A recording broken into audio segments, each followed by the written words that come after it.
This show is sponsored by the Comics Shop.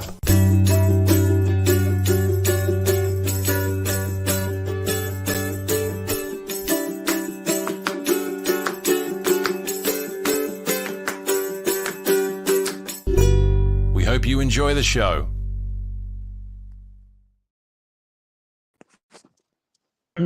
Hello and welcome to another episode of Tuesday Chinwag. My name is Leigh Chalker. I'm the creator of the Australian independent comic book Battle for Bustle, published through the Comic Studio.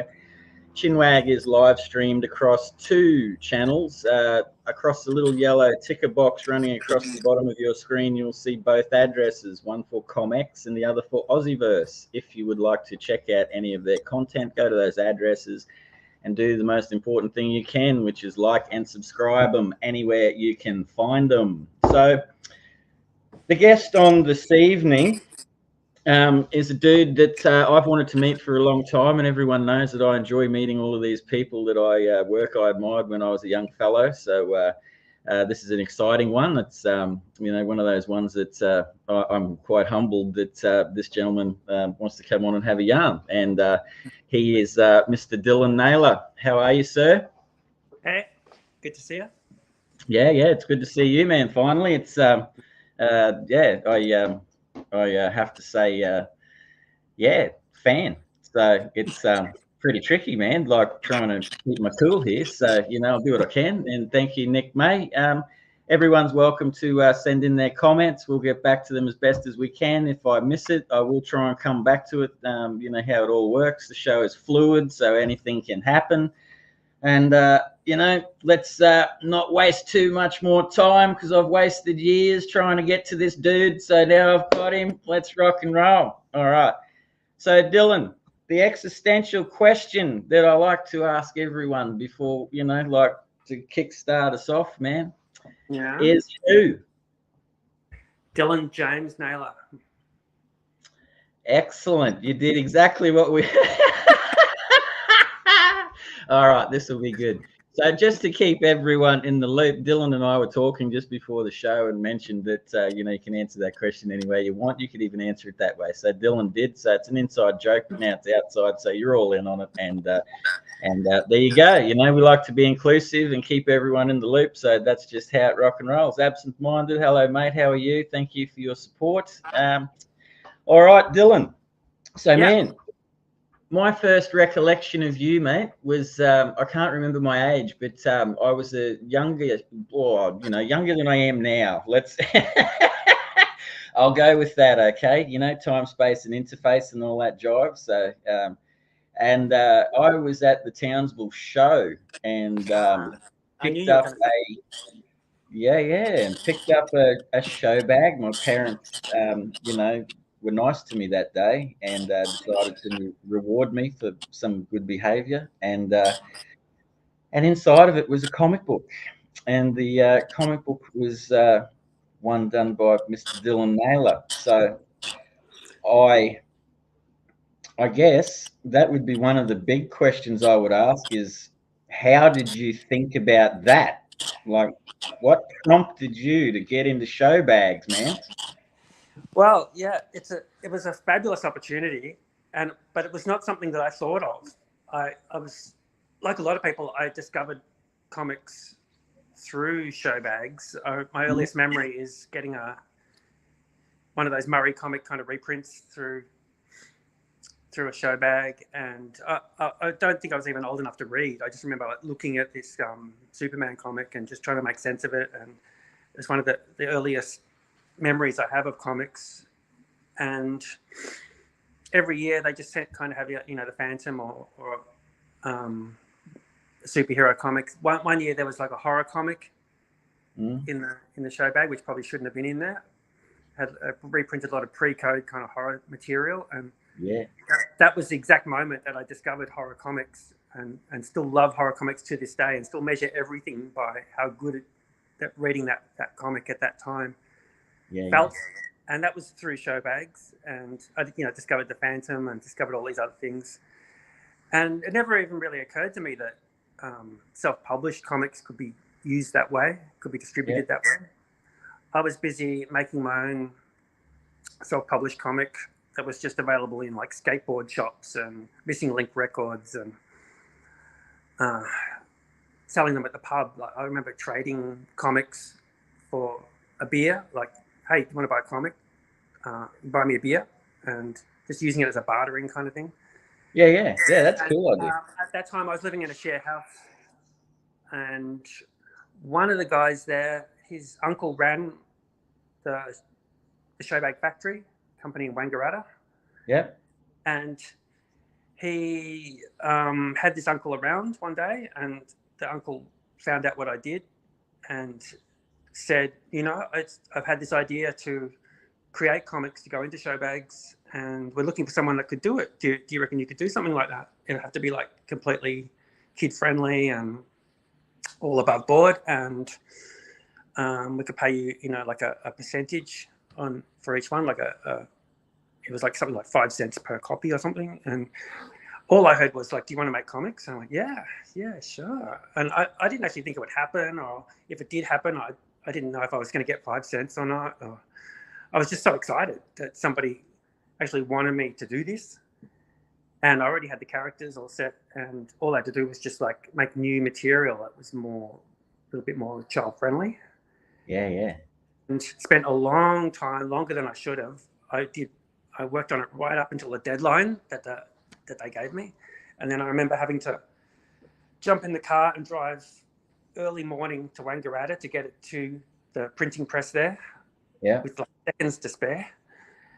And the guy that ran the company said, you didn't have to put this much trouble into it, like all this detail, and each page was like done in A3 and shrunk down, and I had all this. At that stage, I had like a really complex style, all inked in brush, and so much on each page. And the guy said, you didn't have to knock yourself out like this. And I was going, no, I really want to make something nice, so I really want to do a good job here. Yeah. And then that was it. And then months and months went by, and then the first I knew about it was I started to get fan mail from that comic, because I didn't expect anyone to actually write in, but at the end of it, I made my own little, this letter column will be here, and send mail to Dillon and put my home address there and everything. And didn't really expect anything to happen, but all this mail started to come in, and that's the first time I knew that I realized that this was actually working, because the mail was coming in from different states all over the place, and all different shows, not just the royal shows or the shows in the capital cities, but these comics were in every regional fete and fair. And I can tell you they were regional, man, because like by those standards, like I'm regional, and I got one, much to my great joy. That was one of those times when I was a young fella that I thought like, wow, man, this dude's doing it, like fucking, like, wow, like that's really cool, like, and it just primed the little idea and the little things in your mind, that you think like, yeah, if this fella's doing it, who knows what can happen down the track, It was great straight away. I think the fan mail part of it was like the best bit, because I knew I was communicating with people.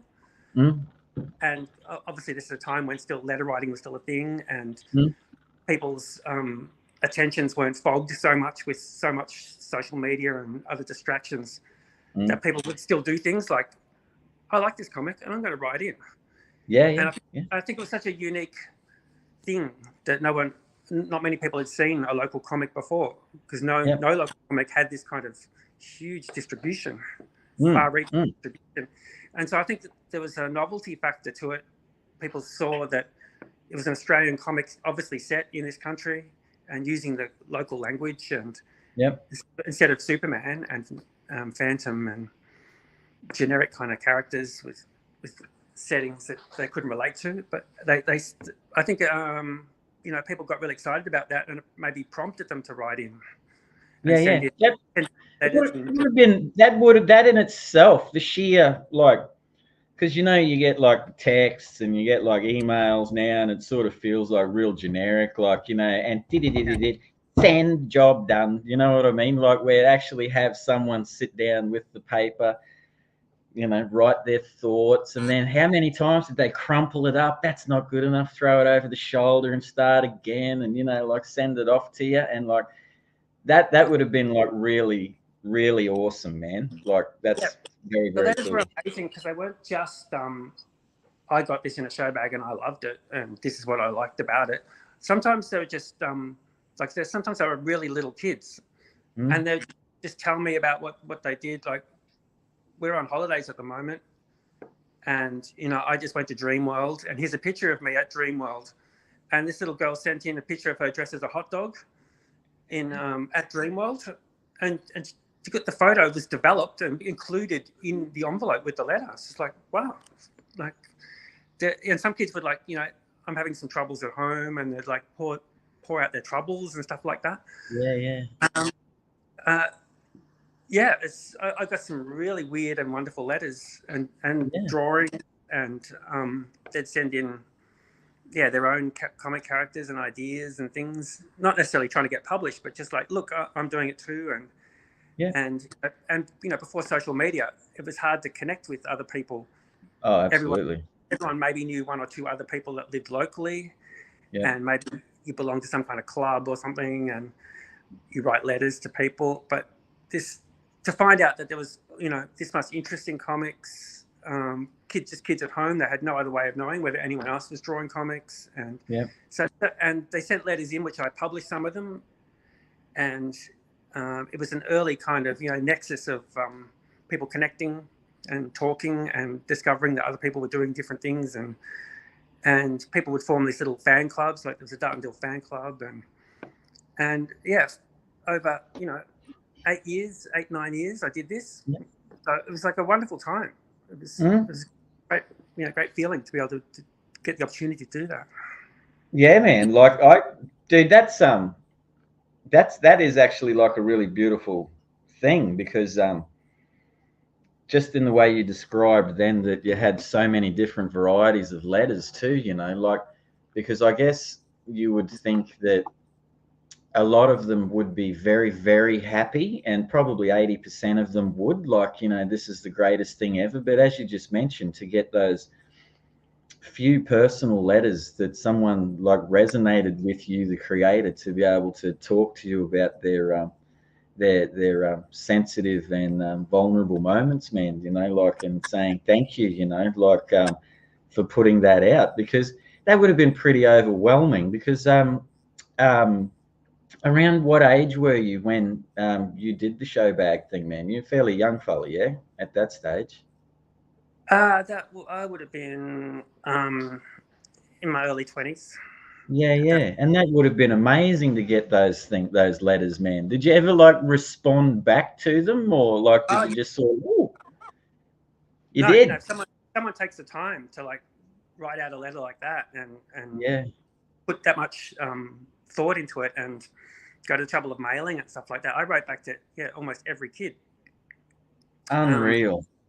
I sent them drawings and sent a lot of them were asking for like back issues at that point, and I tried and help where I could, and the company would give me say 100 of each comic. They'd print thousands and thousands and thousands of them, and they were printed by the local newspaper factory printing press. So they normally print catalogs and local newspapers, and that's why the comic looked like the way it did. It was printed on like the cheapest possible pulp. And it basically looked like a pamphlet. And part of the agreement is I would ask for like a bale of 100 of these things to be sent to me, so I could take them to conventions and things like that. There was only one convention at that point, like OzCon. And distribute them that way. So either through the show bags or directly from me at conventions. And I'd try and fill some mail order where I could. But between all of those things, reached a lot of people. I made a lot of really good friends during that time. So I still keep in contact now. Yeah, that's outstanding, man. That's brilliant, because there's like that respect, because there's so many so many people, I guess, that take that for granted, like people that do connect with their work and try and reach out to you and stuff like that.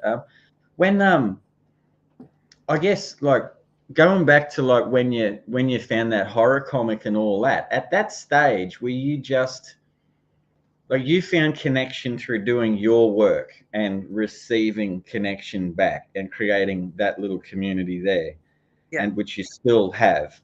Was there at that point, because I know from Townsville, it was difficult back in those times. You did have to send letters off or make long distance phone calls. It wasn't as easy as it is now to reach out and find emails and Facebooks and Instagrams and things. And it seems like the connection is much more instant, and possibly a little bit less personal today as it was back when, like you were receiving heartfelt letters and stuff.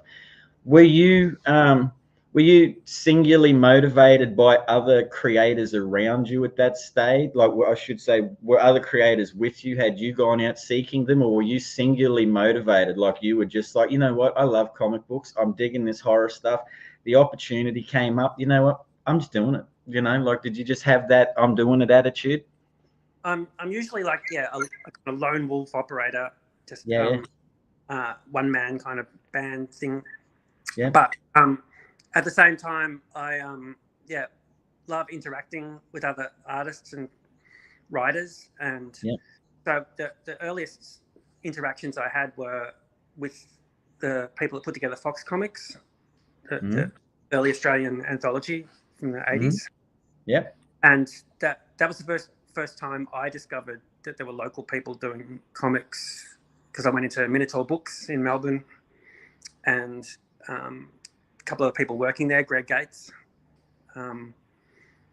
put me on to let me know that this anthology was being put together, and I immediately got involved with that. After a few submissions, I quickly realized that the stuff I was doing was just on another wavelength. Fox Comics had a certain tilt to it, and they wanted to do a lot of slice of life and more kind of level-headed kind of stuff. But I really wanted to do this kind of wacky, freeform science fiction horror kind of stuff. And I think everyone working at Fox Comics immediately realized that I was just going to go out on my own. And Fox Comics enabled me to publish my first self-published comic, Frankie Lane's Comics and Stories. That was maybe about 86 or 87 or something. So I was just out of high school. And they basically put up the money and enabled me to do it, as it was originally a Fox Comics special had written on it, and it was this tiny little mini comic size issue, but it was like my first comic, and I did 4 of those, and then straight after that was the Showbag Comics.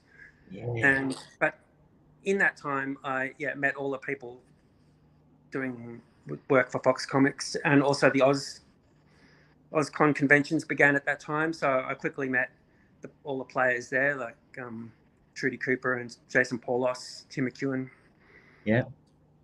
So it was just surfing that first wave of comics in the 90s. It looked like, looked an exciting time. I could see other people that were taking it pretty professionally, and traveling to Sydney and catching up with these people, and the first kind of taste of like meeting the public firsthand, and it was a really exciting time. And then I forged a lot of connections with that. Done a lot of work over the years with Jason Paulos and Greg Gates in particular. I know. I speak every now and then to Jason, and Jason has told me that you and he have like worked together and written stories and done artwork, and intermingled with your stuff and all that over the years. So very similar likes, and we immediately hit it off straight away, and we admired the same artists and had the same kind of childhood backgrounds, and I've always admired his work. He's an incredible artist. He's a beast, man. Like, he certainly is. He's a hell hell of an artist, man. Like, no dramas about that. It's he blows my mind. You do as well. A lot. I mean, actually, everyone does. I'm a pretty easy mind blown man. I don't know how much of it I've got left, to be honest with you, at this age, mate. So, so go gentle on me. I guess when you like the mini comics you're talking about are those like little tiny ones you used to get, like a Reader's Digest sort of size that used to come out. Is that what you were talking about, or the thinner page size? So by mini comic, I just mean like folded A4. Gotcha. Yeah. Yeah. And so the very first comic I published was that size, and then there was 3 more Frankie Lane's comics and stories, but they were A4-ish, kind of a regular comic size. Yeah. And then all the Showbag comics and everything I've done ever since, it must really frustrate collectors or people with a sense of order and like to arrange things on a shelf, because every single comic I've ever done is a different size and shape and dimension. None of them fit standard plastic bags. Oh, well, you know, don't worry about them, mate. Just whatever tickles your artistic fancy. I embraced it. It's almost like my calling card now. I deliberately changed the format, size and shape and masthead and look of every comic. Yeah. Well, I think that's probably, for me, man, that's what's unique about your artwork, because, and I mean, look, not just like for people out there too that are listening, like, you know, you're not just a great artist, man, you're a damn good writer too. Like, I think sometimes people, you know, automatically look at people's art first and then don't really, you know, like, I guess show as much attention to the writing as well. But you're a very good writer, man. Unique. You have your voice, and that's my favorite sort of creator, man. It's people that do have, you can pick them, you know, like it's not generic at all. It's like there's a Dillon Naylor, there's a Jason Paulos, there's a, you know, there's a Gary Challoner, you know, like the whole crew, you know, lined up. I'd like you gotta, I saw once like on a Facebook feed, like I don't know how long ago it was though too, like one of the things is I do remember your, I guess, sense of humor and the way you did comics is I guess, like, I wouldn't say it's slice of life, but it's leaning towards like looking at things from a street level to a certain extent, you know what I mean, like just looking at the world around you in your own way, which is really cool. And there was a thing on which I actually really admired, this drawing, and it was one of the first ones you did. You were saying, I'm pretty sure, if memory serves me correctly, and it was like a graveyard. And sounds like me. Yeah. Well, you know, like, and I just was, and at that time, I'm coming to something here. Like, this is just this. I'm fluid, man. I talk jive sometimes to get to a point. You know, run a long distance to come back a short way. And I remember at that time looking, and I was seeing like these really beautiful brush strokes and stuff, and different, you know, thicknesses and dimensions and stuff, you know, like, and I'd always remembered that, and it had always stayed in my mind, like, to try that eventually when I got more confident with my artwork and things. And then recently you posted something that popped up on one of my times where I, you know, was doom scrolling and stuff for like 10 minutes while waiting. And there's a picture of 3 brushes. And you were like, yeah, these are the 3 brushes I've always used. Now, I have many questions about that, because how have you maintained the quality of those brushes for so long? Because, man, I like kill my brushes. And wow, that's amazing, man. Like, what sort of brushes are they that they have lasted that long? You know, like, that just tripped me out, you know, like what got, like, because I'm not a brush man. Like, I use brushing for, you know, like thick areas and stuff, but I just prefer like I like these sorts of things, man. You know what I mean? Like the different thicknesses and stuff. So what attracted you to the brush? And like, I'm just very interested. Well, horror comics to begin with.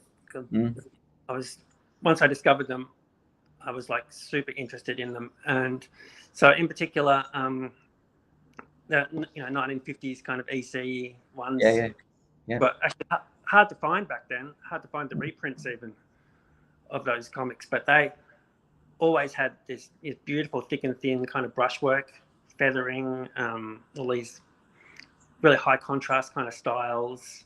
They had like Jack Davis and all those guys, Wally Wood and stuff like that. So I really got into that. And then Will Eisner, the Spirit, I saw that pretty early on, and that was the thing that made me realize that brush was the tool for me to create those kind of decorative styles that the horror comics used and Will Eisner used. And I remember just like forcing myself to, like, there was no YouTube tutorials, and I couldn't even find books on the subject or even just someone to ask. I just went out, bought a brush, Winsor & Newton, and some ink, and then just like experimented with it and just kept at it. And it seemed to take forever back then, but looking back on it, I can see the progress that I made, because it happened during Frankie Lane's Comics and Stories, which is like late 80s to 1990. Yeah. And so really it only took 2 years to like really work it all out and develop what I thought was a pretty good style. And by about 1990, I was really happy with how it looked. And about that time, I got in contact with Gary Challoner, and I started doing some comics for him, or inking.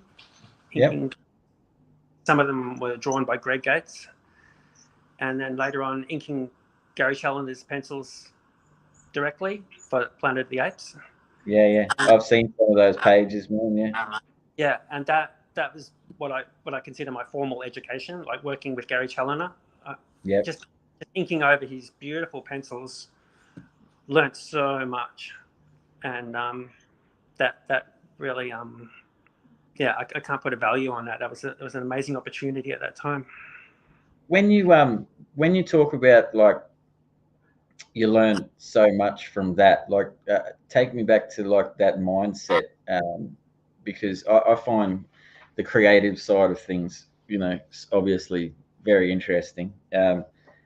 When you get the pencils from a Gary Challoner or someone at that stage where you're learning, you're finding your way, you're confident, but like, you're confident with your work, and then someone goes, here, try mine, who at the stage is probably a little bit up here, and you're like, whoa, like, okay, I'm a bit nervous here,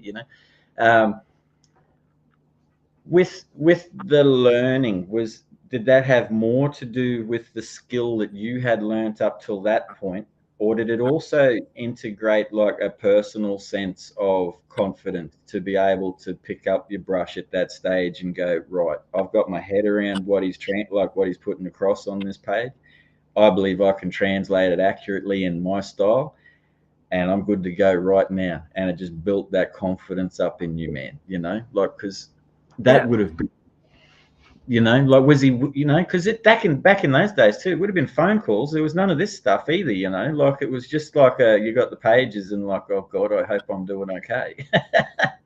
Well, I can remember the sheer terror of receiving these boards from Gary Challoner. He didn't send me photocopies or anything. He sent me the actual pencil boards.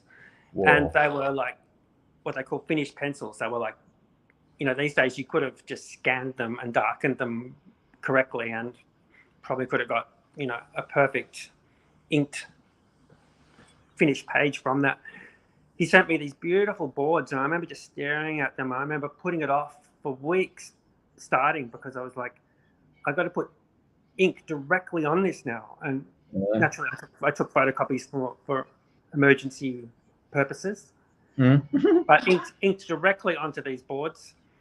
And I was conscious of every brush stroke. I was like, every single line I did, I'd stop and just go, is that right? And, go and have a cup of coffee, come back and look at it and go, yeah, okay. And so I built up confidence like that. And but it was a huge boost to my confidence being deemed good enough to work on this. Yeah. And Yeah. then it took a few pages to get into it, Yep. but I think I did a really good job of it, and Yep. Gary was happy, and with the Planet of the Apes stuff, this was for an American company, so a few years before that, I was just drawing comics in my bedroom, and then all of a sudden it's like a known franchise, and it's being published in America. I just couldn't believe it. Yeah. And I fancied myself as like some kind of I'd be going down this more serious comic book journey, adventure superhero kind of characters. I was never interested in superheroes, but for a second there I thought, drawing horror comics or something like this, maybe that was my direction. But I realized that my real passion kind of was in more humor related stuff. Yeah. And so yeah, nearly 98% of everything I do is a humor undercurrent to it. Like, I'm a huge fan of Carl Barks, Donald Duck, and also horror comics. So the comics I do are kind of weird fusion of Carl Barks, Donald Duck, and horror comics. Yeah. And so the comics have this kind of unique quality to it, I think. And I definitely think they're unique, man. Yeah, I reckon in a strange way, like it's sort of, Nick May, I have a comics how-to book made by Dillon and Rod Tokley. So there you go. Yeah, right. So a comics how-to book. There we go. We'll talk about that briefly. How did you get to a how-to comics book, Dillon? What brought you to that, mate? So I was doing work with Rod Tokley, who lived not too far away at that point. I lived in St Kilda, and he lived a few suburbs away. And we kind of knew each other kind of socially, and he was pitching all these different ideas at that point to publishers and magazines, doing spot illustrations and gag cartoons and things for different types of publications. He had this idea, so it was like Rod's idea, to come up with a how to draw comics book that was but had a different kind of tilt to it. It wasn't going to be very dry kind of instructions. This is what you must do, but it's more about these are the different options and his ideas and approaches, and it wasn't going to be very heavy-handed. It was more of a fun kind of thing. Yep. That would be told through comic characters themselves, trying to explain.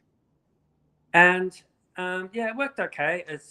I don't know if Rod and I worked that well together. I don't know if our two kind of approaches suited each other completely. Yeah. But the book was a very big success. Yeah, right. The finished product was apparently sold really well. It was like through Scholastic, so I went through the school book list. Yep. And we received royalties beyond the advance, and I still get people come up to me and say that they read that book and that inspired them to draw comics. They got that book in the school library or something. So again, it's nice to feel like you've done something that might have inspired somebody to be doing what they're doing right now. Well, man, like I'm here, like already from just talking to you now, like you have, I guess, like you have touched people, because it's like you've kept them motivated and things like that. Because like we were just saying with the show bag thing and like pushing it out there, like motivating me and then motivating other people to reach out to you and talk to you about their stories and stuff. The school, like the how-to comic book thing, getting into Scholastic and getting onto school book lists, and knowing there would have been kids out there and parents getting them from, for their art classes and things like that. Like, that's pretty awesome, man. It seems like you're a man that follows his intuition. And takes opportunities. Would that be fair? Yeah, I'm definitely someone who's not checking the market and trying to fit into the market, and I'm really just going off on my own tangent. Yeah. And I don't have like a premeditated plan for any of this. It's just kind of organically happened. Yeah. These opportunities came up and I took them, and yeah, even the way I'm still working now with people, it's just, it happens. If it just happens, it does. And there's been no overall plan, but it has worked really well, and I'm really happy with the kind of work I've done, and the fact that I'm still able to do it now, and still got the opportunities, and still reaching a lot of people with the book collections I'm doing now. Yeah, for sure. Well, you are, man. Because it's not. I guess it's like, like following your your intuition about things too, and following. Like, I like the fact that you said it's that you followed it organically, because I would think that from the artwork and things that I've seen of yours over the years, man, that's a fair way to describe it as well. In terms of your, like, not even your art technique, but if you're storytelling, you were just talking earlier about being, organic, and being, saying that you and the gentleman you did that how-to book may not have worked the same. So how do you work? Are you a little bit more free form? Are you a little bit more, you start playing with, artwork and stories develop sort of thing, and you come back and go with the flow? Or are you like, I'm thinking you're not really a rigid dude, man, that, like sits down and goes like, bang, this is it, and this is what we're doing. Like, what's your basic, like, how do you approach it from start? I like to think that I'm a very persistent person. Like, for instance, the characters and ideas and things I'm doing now are things that I developed really, really early on. Yeah. And I kept doing it. Like the central characters I keep returning to, Dart and Dill, are just things that came out of like really early high school, and basically just kept at them, keep reshaping things. I don't like to throw anything away, so I keep in my notebooks. I keep all these things, and I find ways to redevelop them. So these little characters were just little biro drawings that I kept drawing, and then they ended up as self-published comics. Like I said, the ones where I started to learn how to use brush and do things a little bit more formally, but they were still really insane comic books. They didn't make any sense at all. But when I started doing comics for the show bags, I used the same characters again. So I retooled them for the show bag comics, but realized that now these comics have to make sense. So I started to concentrate more as a writer. And use a more formal structure, telling a story instead of just making it up as I go along, basically. So that's basically where your writing started to get, like sharper and stuff too, as you realize, like, hey, I've got to step this up now. Artwork's feeling good. Like, I'm in a pretty, I'm happy with that. Got to bring this writing up now, man, As soon as I knew I had like essentially a mass audience, I knew I had to like tell a proper story, and then started to take that more seriously, and take more pride in it. And so I like to think of myself as a writer just as much as an artist, and really put a lot of effort into that. No, that's good, man, because you're a very good writer, man. I've enjoyed the books of yours I've read. I find that you've, like, I would obviously, Dar and Dill is I don't think I'm out of school in saying that's an Australian classic, man. Like, anyone that knows Australian comic books is very well aware of that comic book, and has a lot of people have read it, and like, know it, and it's looked at very fondly by a lot of people. But what with Patricia, and that was a huge success for you as well, and still is a huge success, because that, I like how I just like artists who do follow their nose, man, and they don't just stick to a certain thing. You know what I mean? I'm going to do, this genre forever and a day. You know what I mean? Like, I really want to have a go at that. That feels like where I want to take myself. I don't care if people buy it or like it. I'm just going to do it because I want to. I think that's a good way to be, if you're drawing and creating and doing whatever you're doing. with Patricia, I mean, that's I'd say that's a huge success. I mean, like, my God, man, it was in a lot of magazines back in the day where, you know, magazines were, you know, like a thing. And then made me laugh, you know, like your coffin shaped book, you know, like that sort of stuff. I was going to chuckle about that earlier when you were talking about that's my thing now. I just like to change sizes and things like that. I can see that. That's a cool idea. But what with Patricia, was that something that, you know, when you're a young fella, you just came out of nowhere, or, you know, like, was that younger, or was that like an older sort of time? Like, how did that come about? Like, I like, it's a good character. That was something that came about, especially for K-Zone magazine. So the story was, the Showbag comics kind of finished up at the end of the 90s. Yeah. And into 2000, I branched out and did, I was doing some toy design for a company called Moose. Yeah. And it's a really big company now, but at the time it was just like, you know, me and two other people, and I was basically in charge of all the designs. And so I had to quickly crash course myself in being more disciplined again by creating things that had to be perfectly three-dimensional, drawing things from the front, the side. You know, we didn't have computers at that point. Yep. So it was all technical drawings, and I would draw these characters. I had to simplify things down. My style was still pretty complex at that point. And for this, I had to basically strip back what I was doing to almost to the like animated cell level, you know, very simple diagrammatic drawings, getting back to shape characters that the shape is just basically a round circle, and things that could be easily made into molds and sculpted. And I had to, like, you know, crash course myself on these very simpler designs. And it was during that time I came up with Patricia. I was catching the train in and out to work, and rather than sleeping on the train or reading, I was like designing a character of my own and using the knowledge that I was gaining by working at the toy company. So I started to develop this very simple character.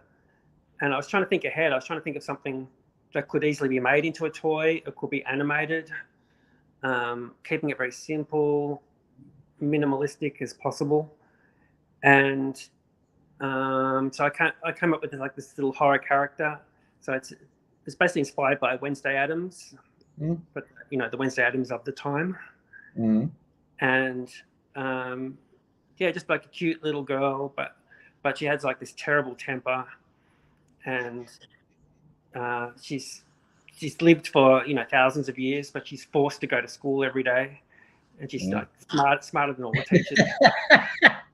And just the frustration of this character who's fish out of water, who doesn't want to be there, and just a moody little cow. Yeah. And yeah, it just started to write itself, just this little antisocial little character, and the sort of jokes you could get from it. And then I built this cast of characters to go with it, and showed it to K-Zone. So when I first started working for K-Zone, I actually was doing Dart and Dill for them, reprinting some of the Showbag comics in color. So I was actually getting paid for the same material that I already done, but it was in color and reaching a bigger audience again, because K-Zone was... Did you do the color? Did you learn to do the color at that stage, or did they send that out to someone else to do color? Yeah. I'd work at the toy factory all day. Yeah. Huge train ride back to like Belgrave, where I was living at that time. And the commute was like, I'd leave in the dark, come home in the dark. Yeah. Eat some food, and then sit in front of my Mac and scan and color these pages until I fell asleep, and then just up and go get on the train again. And it was almost like two jobs, two working day and night, just because these opportunities were there. And yeah. So I'd each month they were printing Dillon Naylor, and that was like a big hit in K-Zone. And so it was like great. It was like they were reaching another audience again, another level up. But then They said they also wanted like a character for girls. Dart and Dill was just all male characters, basically. Yeah, yeah.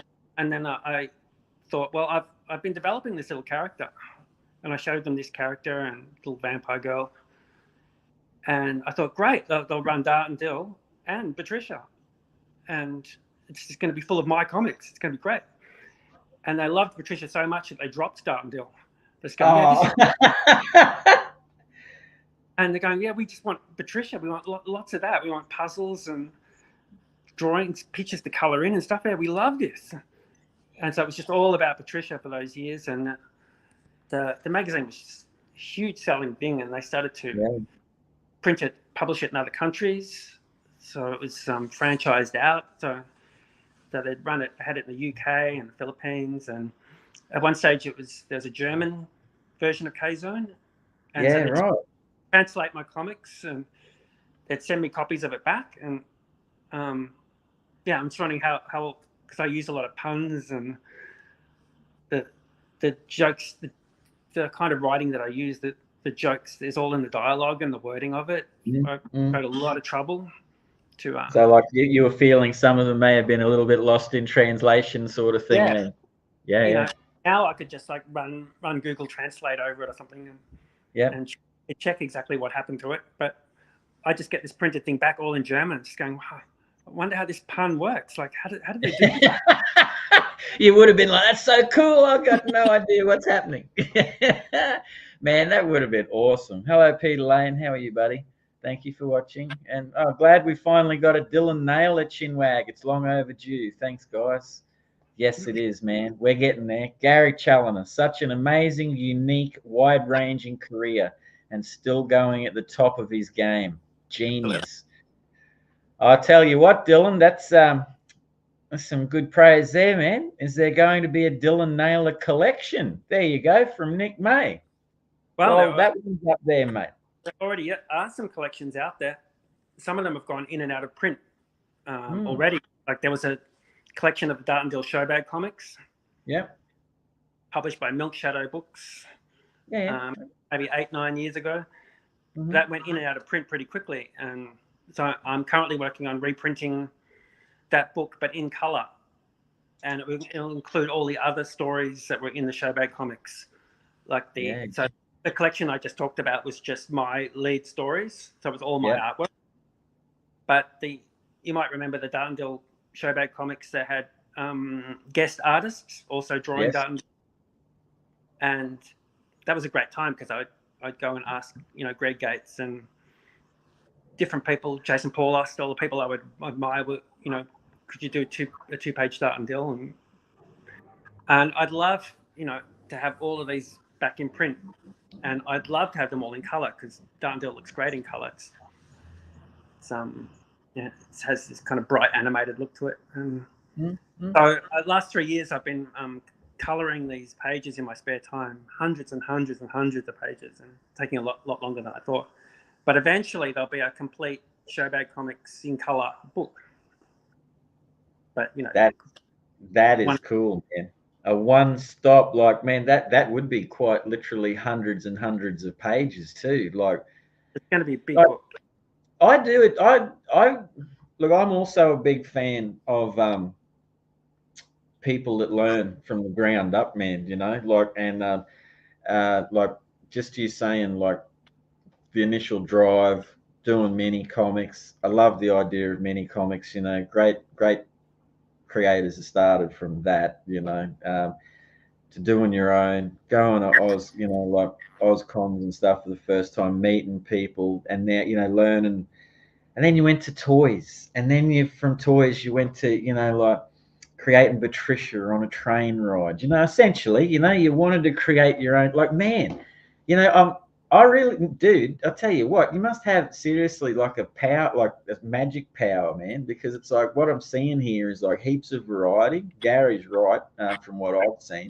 A nose to sniff out a hit, like a creative character that strikes a large audience, which, and you're not firing one hit and missing with the rest, dude. Like, you seem to be like, like firing a lot. and now you're like in the process of going, but you've learnt colouring. You've stayed up all night, working, like backwards and forwards, sacrifice and having no life. You know what I mean? Like, just this is what I want to do, and I'm going to do it, like what, and now you're at that point where, like you're going back over Dar and Dill. You've just done Rock and Roll Fairies where you went back and recolored all of that. And Yeah, you're still that working. one was actually already coloured, luckily. Yeah. Like, so at what? the time when K-Zone was coming out at the height of its powers, Yep. they quickly wanted to spin off K-Zone into a separate magazine, or create a sister magazine for K-Zone. Mm-hmm. So they created Total Girl, and they needed a new comic for that. So they said, well, we need like female characters, something very positive, something very fun. And so I usually do little self-contained gag stories. Like Patricia was always 2 to 6 pages, little self-contained little episodes. Rock and Roll Fairies was more a continuing serial, which I hadn't done before. Like an open-ended kind of serial. Yep. And the unique part of it was that I don't know why I did it, but I decided to make the decision of completely winging it, like making it up as I went along. Yeah. So I invented the characters, I invented roughly what was going to happen. I used the central protagonist of the story was a character from Dart and Dill, the girl called Penny. Mm-hmm. And so a girl finds fairies. They're a small little rock band in the forest. I just started there and then just like, where's this going to go? And I'd make up 2 new pages every month and leave a cliffhanger for myself. And next month I'd have to like work that out and create another cliffhanger. And it just went on for about 6 years, just completely making it up as I went along. Yeah, there's a beauty in that though. But it's only now that I can't believe that I did that. Like, took that risk. Like, you could just easily write yourself into a corner, and 3 years into a story, and there's nowhere to go. And I don't have that crazy confidence anymore. I would never dream of like doing that. But it just so happened that out of luck and pure confidence, I created like what I felt like was a really good little story. Around about 6 years, 100 something pages. Why do you feel like that? Why do you feel like you just said at that stage you had supreme confidence, you were really riding high and everything? Why do you feel now that you wouldn't or couldn't go down that pathway again of trying something along those lines? I think, just to be honest, as time goes on, I'm just less and less confident. I had mad confidence as a teenager, and when I was inventing these comics for the first time, and but I find as I've gained skills and experience and time, maybe it happens with a lot of people. I just find I'm just more and more self-aware and critical of what I do, and I just don't have the same confidence. I still have the same drive to do it, and no trouble with imagination or directions, which direction to go in, but I just find, I do something and I look at it and I'm just very critical of it, and I just find, it's hard to explain. It's just is it critical, like within yourself? I'll come back to Nick May's comment in a sec. Is it criticism from within yourself that you could do better, or is it a criticism that you're thinking from an outside, like what people are going to think about, like what you're putting out? You become a bit more sensitive towards the work you're doing? Yeah, I just when I look at it, I'm thinking, now I've got all this time to look back on. I'm wondering whether that's as good as it was 5 years ago or 10 years ago, or because it's different? Is that a good thing? Is my style was constantly changing, but now I'm not always sure that the direction it's going in is the right direction. I'm basically just overthinking everything. Yeah. I can understand that. Still happy with the work, and it takes me longer, and it might be every 2 or 3 pages I have to like start again, where I never used to do that. Yeah. But yeah, I'm basically just overthinking things. I guess it comes down to I used to just work a lot faster and do it, and then it was out the door, and then a few days later it's published. Gotcha. And that's it. But now the projects take longer, so they're sitting there. And that's obviously because you're working to your own pace and satisfaction. You don't have that whip cracking to like, man, I've got to get this out now. Like, it's got to be in by Friday sort of thing. Yeah, that's right. The things are sitting on the desk a lot longer. And therefore there's the danger of just you coming back to it and then looking at it again and again and giving it a third, fourth look. And I'm basically just overthinking everything now. Yeah, I'm not anywhere near obviously you, but I can definitely I understand what you're saying there, because I can't work to a deadline. I hate them because I like to take my time with my artwork and stuff like that. Some can take a week, sometimes a day. Like, I don't care. It's just my thing, and I can be very overcritical of my work too, man. Like, if I do a 24-page comic book, I can guarantee you that I have done 36 pages of artwork. You know what I mean? Because even though there's nothing wrong with the page, I've gone, nah, I can do better or change. So I understand the overthinking side of things. Yeah, where if I had a deadline, I would probably be very much inclined to go, like out and follow that and just roll on to the next one. So no, I definitely understand that, man. I guess that's the pros and cons of, deadlines and stuff, like to doing it to your own device and your own pace and things. But dude, you ain't losing no skill, man. Let me tell you that. Like, you're just, you got your thing going on. Don't stress about that. But Nick May just had a comment that came up. If Sis can pop that back up, we'll come back to that. So Nick May said, Dillon has done some controversial licensed comics.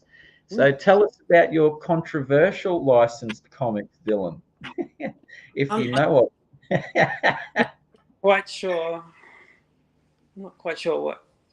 All right, Nick May, what do you mean by controversial, mate, so we can clear it up? Hello, Jakob Sain. I hope I didn't ruin that name of yours, mate. It's a very lovely name, so I meant no offense. I blame the fingerprints on my glasses. Yeah, Nick, if you're out there, bud, chuck us out what you meant by that comment so we can get Dillon to answer that as succinctly as possible, mate. Yeah, but no, man, I think it's, like with... Oh, dude, I've got so many questions for you. I just don't know where to go, because it's like, you're a thoughtful dude. This is what I like. I like talking to people that are thoughtful about their art. You're not like, you don't seem ego driven to me, man. Like, you seem to be someone that is very thought based in their creation. Hence the organic nature of your character creations and stuff. But where did you get, outside of comic books, with your senses of humor and your shorter, like as you've said, like 6-page, like clips and 2 pages, that sort of thing? What was the main like influence for your humor, man? Was it your family members? There was someone in the family that was comedically based, or a brother or sister, or just what you used to watch on telly, or you've mentioned Donald Duck comics and that sort of stuff before, but like, what was where did that gestate from? I don't quite know what I could attribute it to. I was always a big fan of Degeneration, like Tony Martin, Mick Malloy, the radio Yeah, show. yeah. Ended up doing a comic based on that. Yeah. And yeah, humor in comics and comedy films, and I can't think of any particular kind of You template. just soaked it all in, because it's like, yeah, no, that's cool. Because I'd say by a couple of things that you've said, I've got uncles that are like older brothers to me that would possibly be a similar age to you, that were very much into that particular, the Doug Anthony All-Stars when they were in their prime, and D-Gen, and that sort of level of humor and things like that too. So I completely get where you're coming from with that. I also have to say that I do like coming across the particular records that you seem to pick up from around Melbourne, and that you post on Sundays. Generally, it seems to be your day of record day. You have an impeccable taste in music, sir. One that's I would say a friend of mine who I went to school with, who you would know or recently met, Michael Plater, and I would say have a very similar taste in music over the years. We listened to a lot of those records. We used to sit around my house and his mum and dad's house and go through their record collections while we were young and learning music and artwork and stuff like that. And you've taken me back to a few things where I've seen you pop up some records and go, oh man, I haven't heard that for a long time. I'm going to jump on and have a listen to that. And they still sound fresh. Like the man, you dropped a Brian Eno bomb about 3 months ago, man. And I was like, man, I haven't heard that in ages. So I banged that on. I can't remember the name of the album. It's the one with the tree on the front cover, man. Like the weird looking tree. Fan. Yeah. But yeah, I've always been a scrounger. I've always been scrounging through secondhand shops, and I love the whole treasure hunt thing, and I love the chance finds that you would find in secondhand shops and garage sales, Sunday markets, and a lot of those things have kind of informed my own taste and my own comics in the books I've discovered and the music that I listen to and stuff like that. And I kind of put it down to, sometimes you're meant to find these things, these little treasures that are hidden away. Yeah. Like I wouldn't normally just stream or download or select, or, go buy a record of a particular thing. I wouldn't go out with something in mind and come home with it and put it on. Yeah. I like the idea of finding these things that maybe they're there for you and they've been there just waiting. And I love the whole treasure hunt part of it and bringing these things home. And, sometimes the weirder the better. I love weird, unusual kind of music and stuff I've never heard of. And when it's like $1 or $2, there's no risk in that. And some of it's terrible and some of it turns out to be life-changing. It's the same with comics and books, and that maybe 98% of all the things I have at home are just those kind of chance finds. And I prefer to kind of, randomly discover these things. Yeah. And then bring them home like that. And I feel like that's shaped a lot of my taste in music and books and comics and illustration and art in general. Yeah, no, I can, dude, you definitely, Yo-Yo from Naughtius Art, there you go, g'day, mate. Man, you're definitely painting a picture of how you're all coming to be, like, to me at this stage. I can see how the music, and that ties into the artwork. I can see how the treasure hunting and attracting things, or like going out and looking for things in the world, has brought you into that intuitive, like following your nose with your artwork and stuff like that. Like I'm sort of picking up what Dillon Naylor's putting down here, man. So it's good. I like it. It's because like we've never met before tonight, but I would like to think that, sometimes, I mean, look, hey, you can't be like one thing all the time, but I like fluidity, man. Sometimes I can be very emotional. Sometimes I can follow my nose. Sometimes I can be very serious. I'm many things, but it is good to just sometimes like let it all go and just wander out into the world, man, and see what, like comes back at you. Because you do find beautiful treasures, man. Some of those treasures are ideas too, which you seem to like just grasp. Um, Dude, Neil Blandon's got one for you.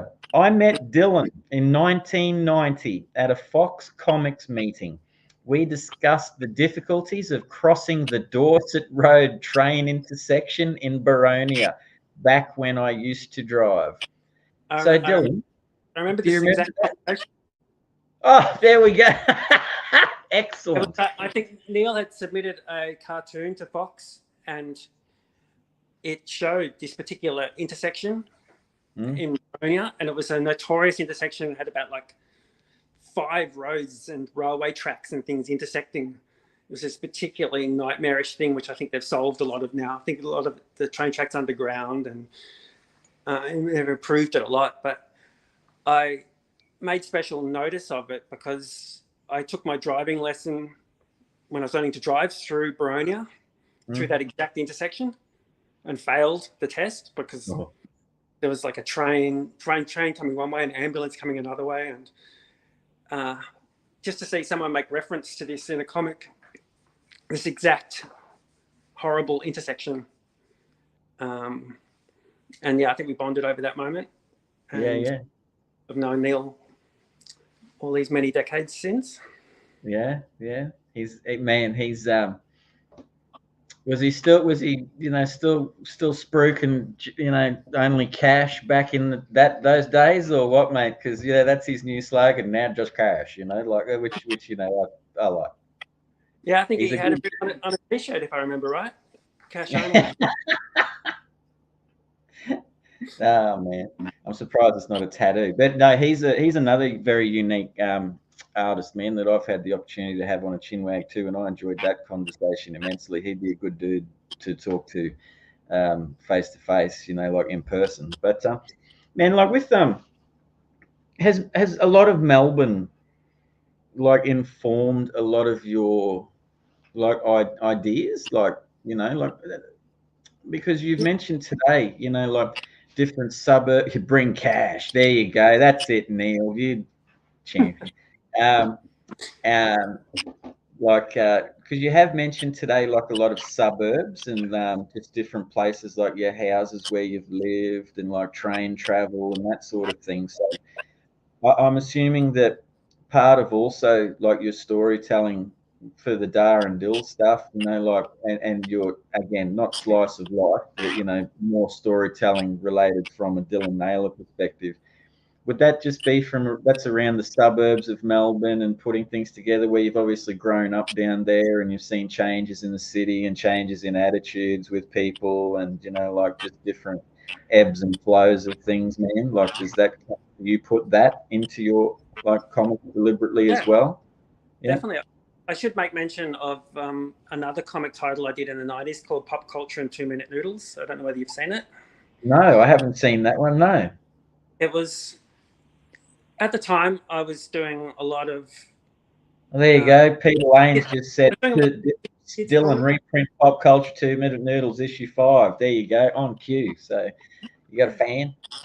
I was doing a lot of kids comics. I was doing a lot of stuff that was, looked kind of cutesy, and as a way of combating that or showing people that I had a bit more range, I developed a kind of this cross between Young Ones and Dogs in Space, but set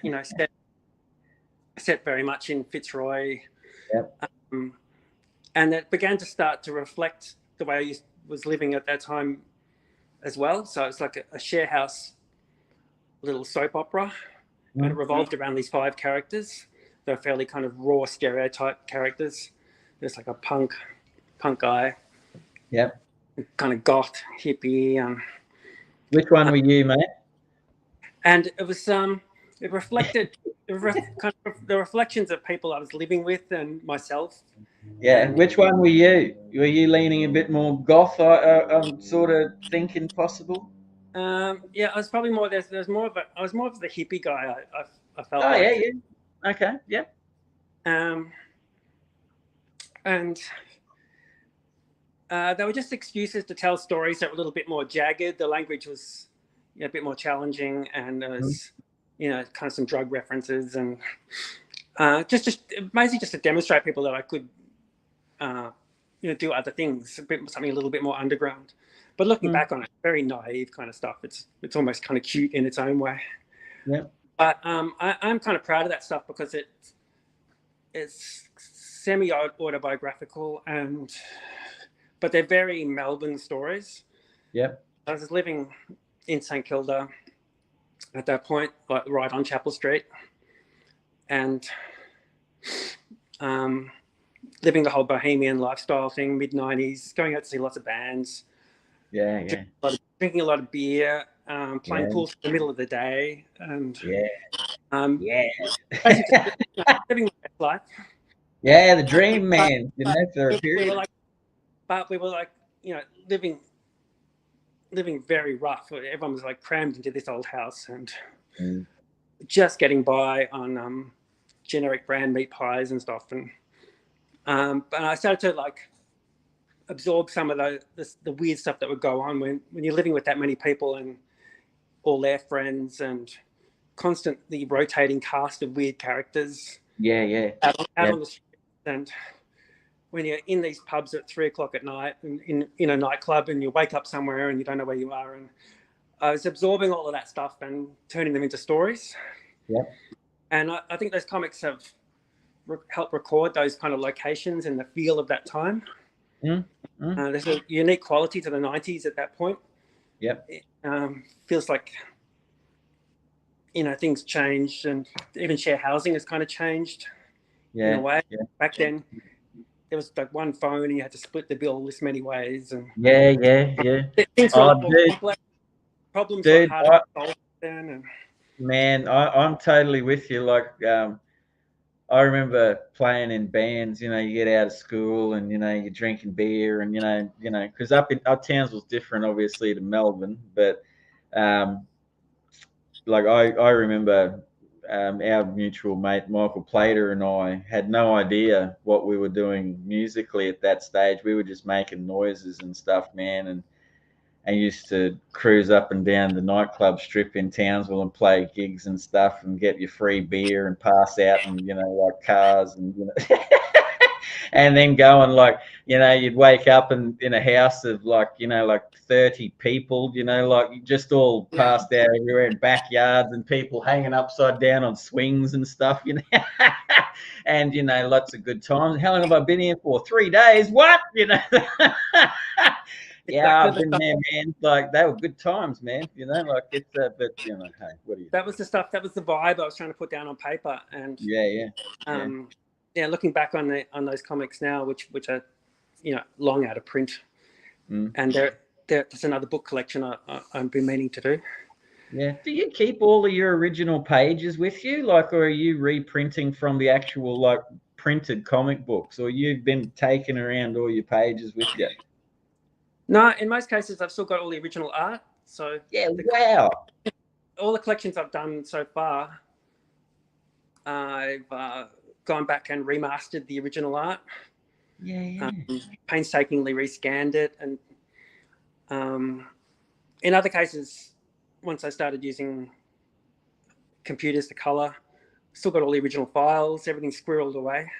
Yeah. So I've got at least 6 or 7 books ready to go. Just all the materials are here. Slowly, putting them together and re-releasing them. Yeah, that's unbelievable, man. How much you've got to go. Like, what are you what's your next one that you're close to that you're thinking about throwing out there? Well, the next thing that's coming out is a Patricia kind of art book. It's going to, or maybe a coloring book. So it's going to have all black and white art, and it's made up of a lot of sketches and things I've done over the last 6 or 7 years, as well as guest art from people. all versions of Patricia. So it's like a Patricia coloring book, basically. Yeah, that's cool. And then after that, there was these two other characters I created, or properties that I created, that ran in Nat Carmichael's Oi Oi Oi magazine. Yes, yeah. One was called Preston Peace, which I co-created with a guy called Jason Towers. Mm-hmm. And he's basically a dead schoolboy. He died on the holidays and comes back to school, but his parents have pressured him to come back to school. It's all about like peer pressure, and he's basically a dead school kid at school, and it's very funny, but trust me. Yeah. And another property called Battlers Inc., which I've had for a while. Yeah. And it's got Aussie superhero team. It's set in the 70s. Yeah. And it's sprung from, I used to do comics based on Barjas, the character from The Late Show. Yeah. I was going to mention Barjas to you earlier when you were talking about the D-Gen and stuff, you know, like, They in the Martin Malloy comic book. And that was probably one of the most popular bits, and the bit that I enjoyed doing the most, just making new adventures based on Barjas. Yeah. Little comic stories. And I wanted to keep going after the Martin Malloy show ended, but getting the rights to use Barjas was too complex. Yeah, right. So, but I had all these scripts written, I had all these ideas, and so I've taken the essence of that and applied it to this idea of a set of 4 superheroes, but they're set in the 1970s, so they're like very Aussie superheroes, and they don't have powers as such, but like one. What are they like? Throw a beer can like a cannonball or something like that, you know? Like, are they those sorts of powers? The leader of the team just has like a blue shearer singlet on and shorts, and carries. They used to have these eskies that were really solid, made of tin, like corrugated tin, and they were like 70s style solid eskies. He has some full hands, and like Thor, he just swings this esky and just knocks it. Nice. And so it's similar to the Venture Brothers, the Adult Swim cartoon. So these two characters are going to be books coming out through Nat Carmichael's Comic Oz imprint, and they'll be distributed through the US. We're using Diamond Distribution or something like that. So that comic's just about finished, and I'm also working on a horror anthology book. Been working on that for a couple of years. But rather than use my own scripts, I've got like a big book of horror stories I've written myself. I came to the conclusion that I could keep using these stories and my own stories and my own art, and I could keep bringing out more and more comics. But if I want to progress, if I want to expand my audience, or get published at a different level, I went about trying to approach established authors that write horror comics, horror stories, not necessarily comics, but write short horror stories around a theme, and I would illustrate from those stories. So even though I've got the stories myself, I wanted to get established writers to write for me, and kind of force me in different directions. Well, that's what you were saying before too, man. You know, like when you were saying, talking back to your artwork and your growth and stuff. I mean, that makes perfect sense to, like, you know, try something new. You know, like, and it would force you to like try some different angles, some different thoughts of storytelling, some different processes, even, and things like that. You know, like modes of thought. I guess that the trap of working with yourself as a writer, you tend to end up writing things that you want to draw. Totally. To be able to expand and explore different levels and different ideas, I have to get someone else to write for me. Well, it's also a case of like stretching your muscles a bit too artistically, Yeah. isn't it, man? You know, when you get to that point where you're like, oh, I really want to try something, you know, like just stepping out of that box, mate, you know? Yeah. Yeah, that's So cool. I've got these stories that I'm working on, and yeah, they're pushing me in different directions and forcing me to dig deeper into a different kind of range of possibilities. Yeah. Yeah, so I don't know what the time frame for that is, but that's an interesting project I'm working on at the moment.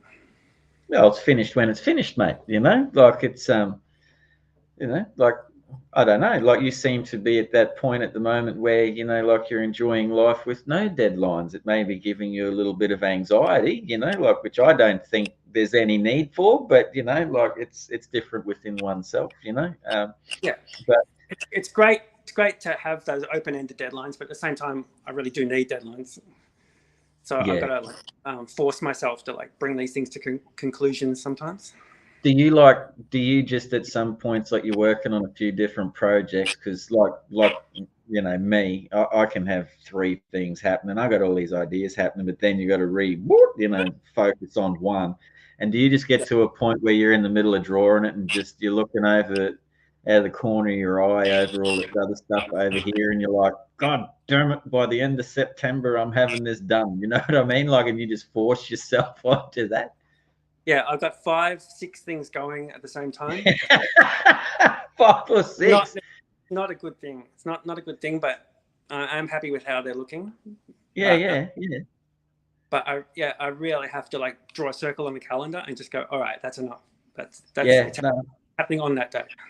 Yeah, well, mate, that goes to show your imagination's fire, and if you've got like multiple things happening, because it's like, what do you think? What's your favorite like way of storytelling? Is it like shorter, like is it the 6 panels, or is it 8, or is it 24? Some people like ones. Like, what's your, you know, it's like, you know, page paneling. Some people like 5 panels on a page, 6. So you like you don't worry about any of that jive, you know. Like you can get people go, it's got to be lettered in this way. It's got to be done like, you know, the rules about Yeah. things. What are your thoughts on the whole rules? Do you like to follow them, or you go with your flow with that as well? With me, I find it depends on the subject matter itself. Mm. So if I'm doing something very more simple like Patricia, Mm. I prefer less panels. Yep. So I often work in a 4-panel grid, 4 panels per page. Yep. But for instance, at the moment, I'm doing an illustrated novel, which is another thing I've never done before. It's basically writing a novel, which I've never done, Yeah, yeah. and then adding illustrations to it. So is that, oh dude, is this like adding illustrations where the new you know, like those classic Yeah. books where you get to the new chapter and there's a beautiful illustration that leads you into, you know, like the next like that sort of an illustration? Or is it more of like what the dudes did like on those Lord of the Rings, you know, appendices, you know, like all the Lord of the Rings books where you like Children of Hurin, there you go. There's one. I love that book, so I'll talk about that. You know, like, and you get to it, and then there's those beautiful Alan Leigh paintings, you know, like put Yeah. in amongst it and stuff like that. That's cool, man. Like that'd be awesome. So Yeah, this is like there might be an illustration every 2 or 3 pages. yeah, More that kind of thing. yeah. And it's really just the idea of writing a novel. It's I've always, whenever I'm writing, I just think in terms of a screenplay. Yep. I write scripts out like a screenplay. Yep. And it's like a whole new area to actually really write things out formally and approach these things differently. Yeah, So enjoying that as well. So I'm trying to think of different ways to work. So, for instance, the horror anthology is more. It's probably the straightest thing I've ever done in a while. It's more serious, a little bit more dramatic. Almost everything I do is up to this point has been like humor based, or, you know, even when it's not, it's very sarcastic. Yeah. There's always been this underlying humor to everything. You know, but this is more traditional horror. So you're Chinese. talking like Lovecraft sort of Yeah. traditional horror. Yeah.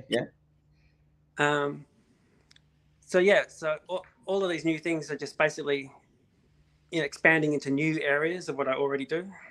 Yeah. No, dude, I like where you're going, man. Like it seems to me that like you like following your intuition. You're going with things. Like obviously these are things that have been with you since you're a kid. Because it's like like because you've mentioned your love for horror and things like that too. Like um, with the serious like horror thing, because this interests me. Hey, Spedsy, g'day, mate.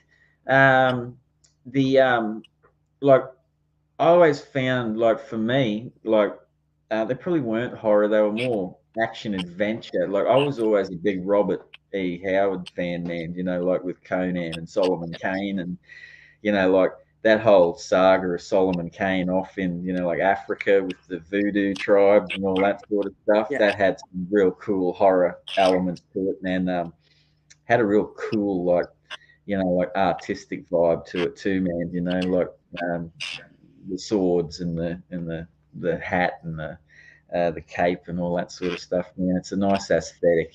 Horror does have a nice aesthetic to it. Like maybe not some of the imagery that goes with it if you're a little bit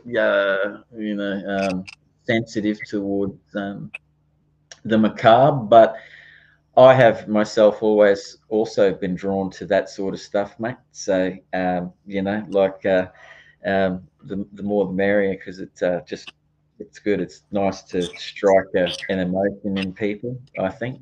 Like regardless of whether it's pleasant or not. But it's good. That's the best sort of artwork, man. Is to strike best sort of creativity. I think is to strike a bit of an emotion in someone.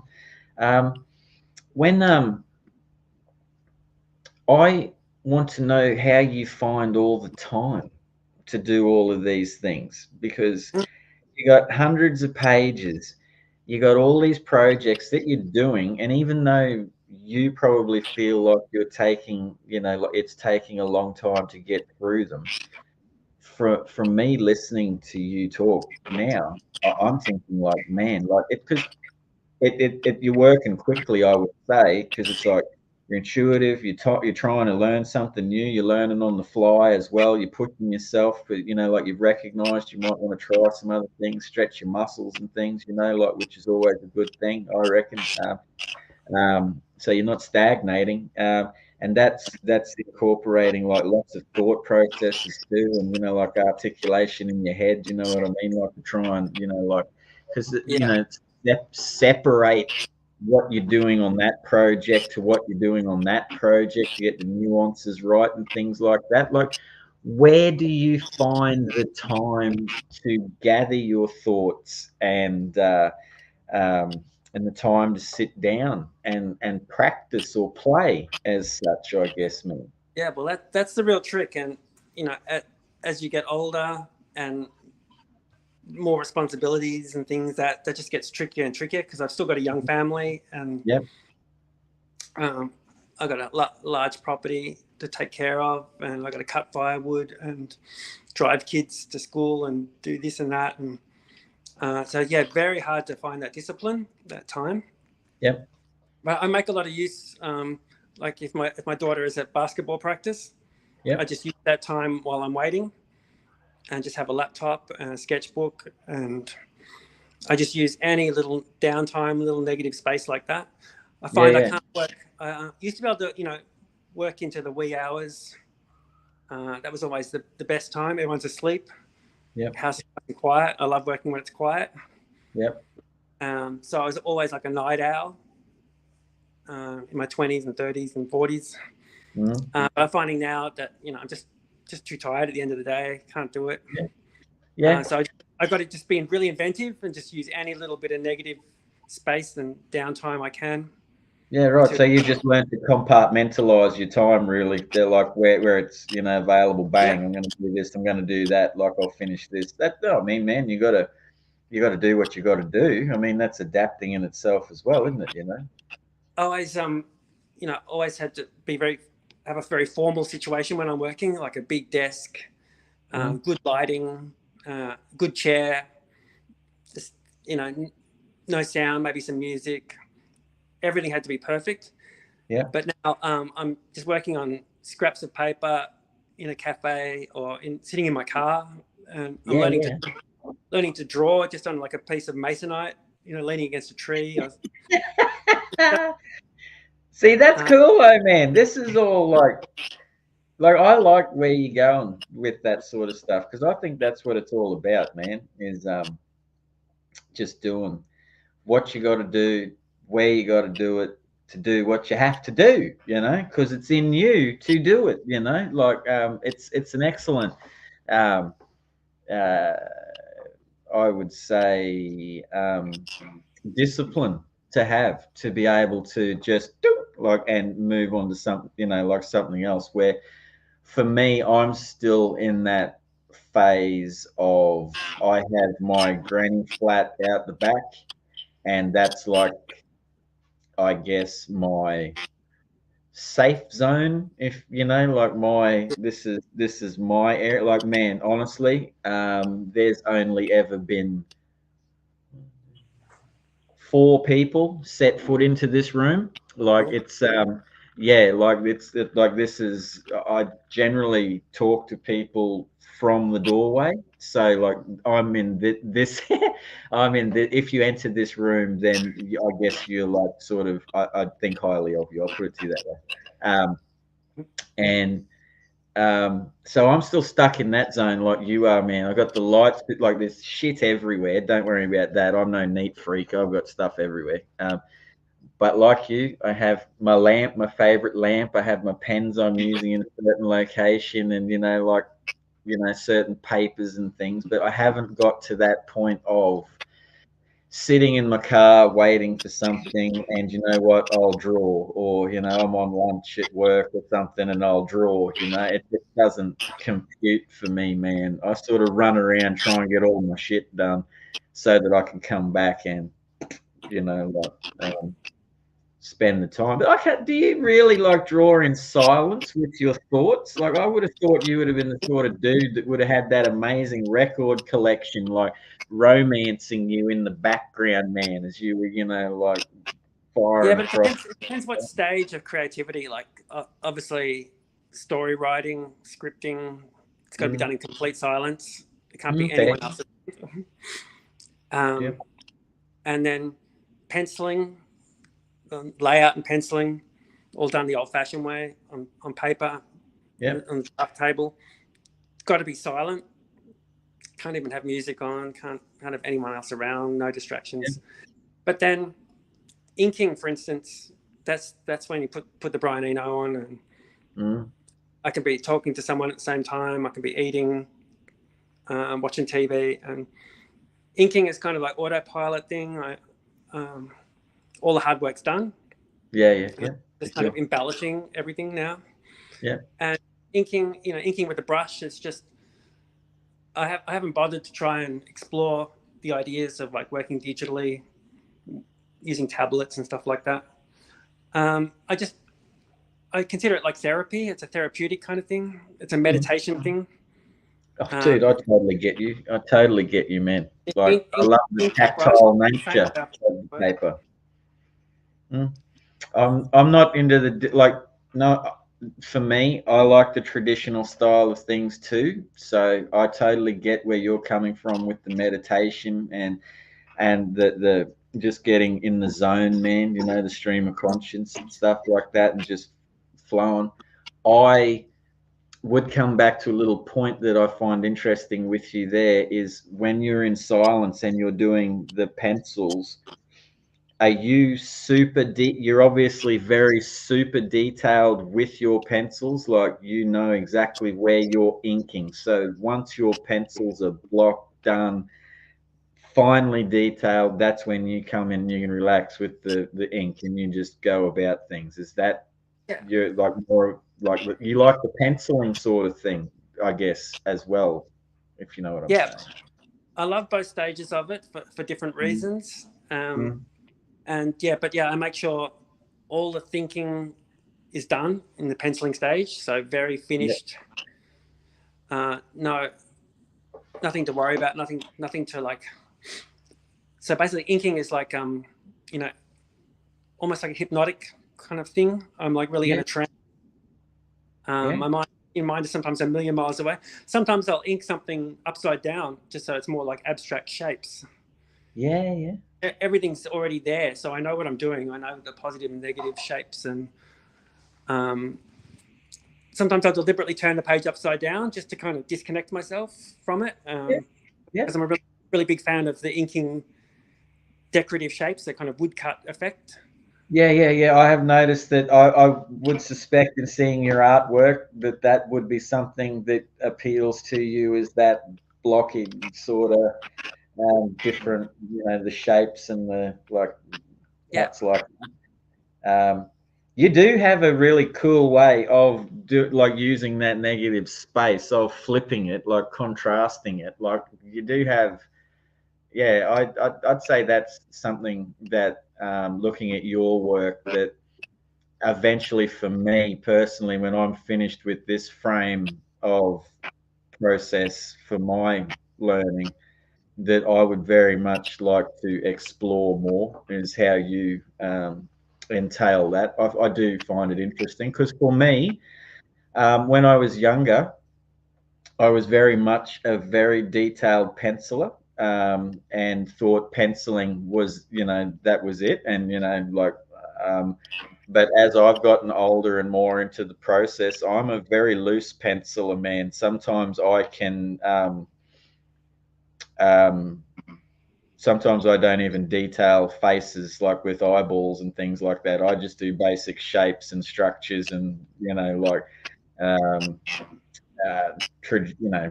action, posing, and progression, and then I just lock the composition in.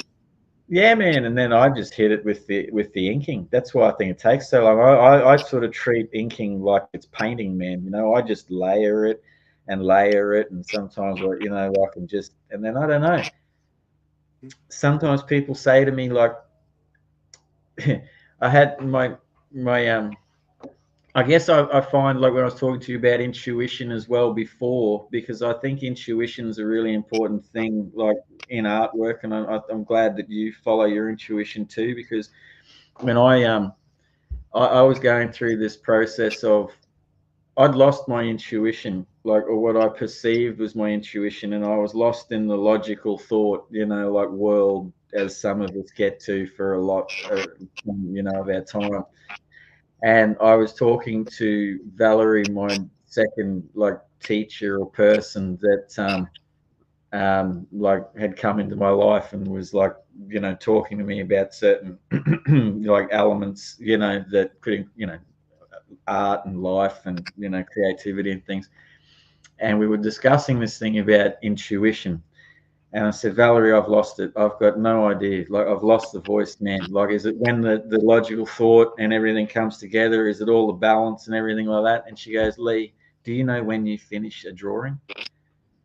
And I was like, yeah, I just know in me that I've finished that drawing. And she's like, there you go. You've never lost it. You just haven't identified it for such a long time because you worry too much about all this other bullshit, and I'm glad. I guess that's what I'm getting to, is I like the fact that you follow your intuition about your projects, man, and changing your art, and I'll flip it, and I'll just give myself a little bit of spice, and all that sort of stuff. That's very cool, man. I do like where you're coming from creatively, from what you've discussed tonight. It's given me food for thought too, man. To move forward. So. That's why I like doing Chinwags, Dillon, because I get to meet people that I may never have the opportunity to meet in real life, and I'm on this real for varying reasons. Creativity is extremely important in my life, and I'm on this massive learning curve and trying to learn as much about everyone's different processes and their feels and their vibes, and as well as me learning, provide, talk to you about things, or other people, so other people can learn too, because there's so much, man. Comics are so cool. What What do you prefer, man? Are you a black and white man, or are you a colour dude? You know, like, what do you prefer working? If someone gave you the dream job and said, like, you choose, Dylan, what do you want to do? Black, white, or colour? What do you go for? Definitely black and white. I'm just a nut about black and white art. Yep. I grew up with those Murray Comics kind of reprints of things. So rather than getting the American versions, I always had the black and white versions of Batman, and also horror comics. Well, the reprints were often in black and white. And I was a huge fan of the 1970s kind of horror comics. Yeah. Eerie, creepy, and Vampirella. Yeah. Magazine. They used to come out. There's a second-hand store up here, man. This old dude used to get them, and he ran the bookstore, the book exchange. Remember book exchanges, Dylan? How good were book exchanges, man? Like treasure troves of goodness. You know, gone now. You know, like terrible. But yeah, this dude used to read them, and he used to put these, like, you know, black and white horror comics in there, and I used to buy them as a young kid. And it was on Bundock Street, and then he sold up, and it became a podiatrist. I remember that. I was filthy, you know. Like, but anyway, yeah. Like, I'll move on from that. I'll just let that go. And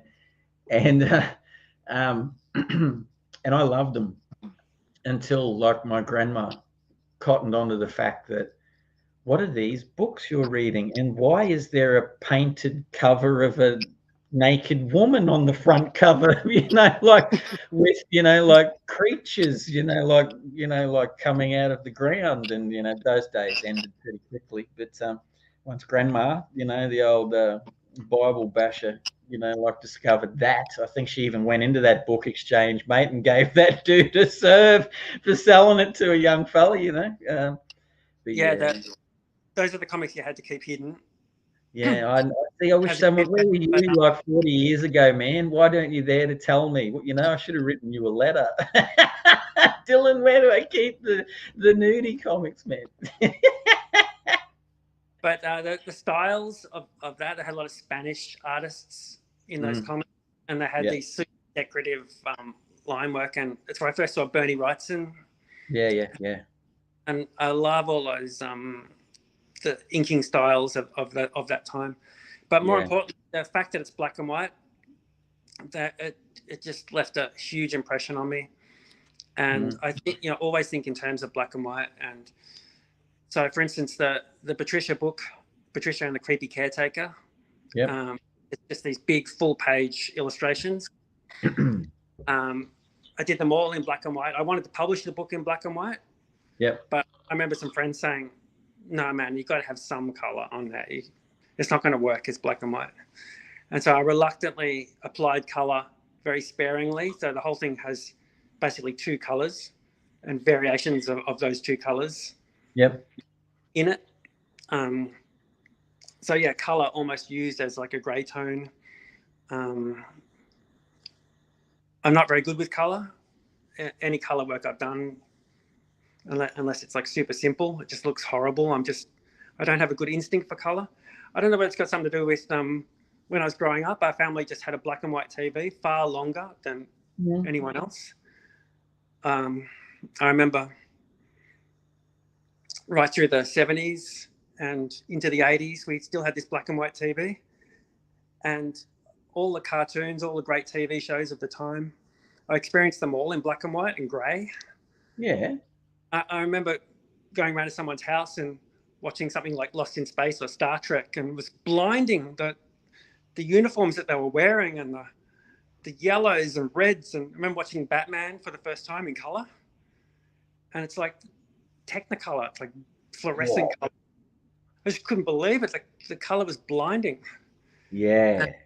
And I think experiencing all the classic cartoons and TV shows of that time in monochrome, it also affected, you know, the way I perceive things.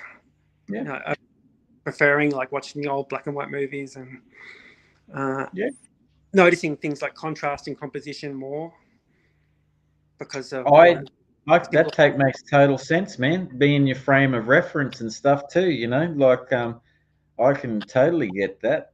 Um, yeah, yeah. Do you find that black and white art, for lack of a better way of describing it,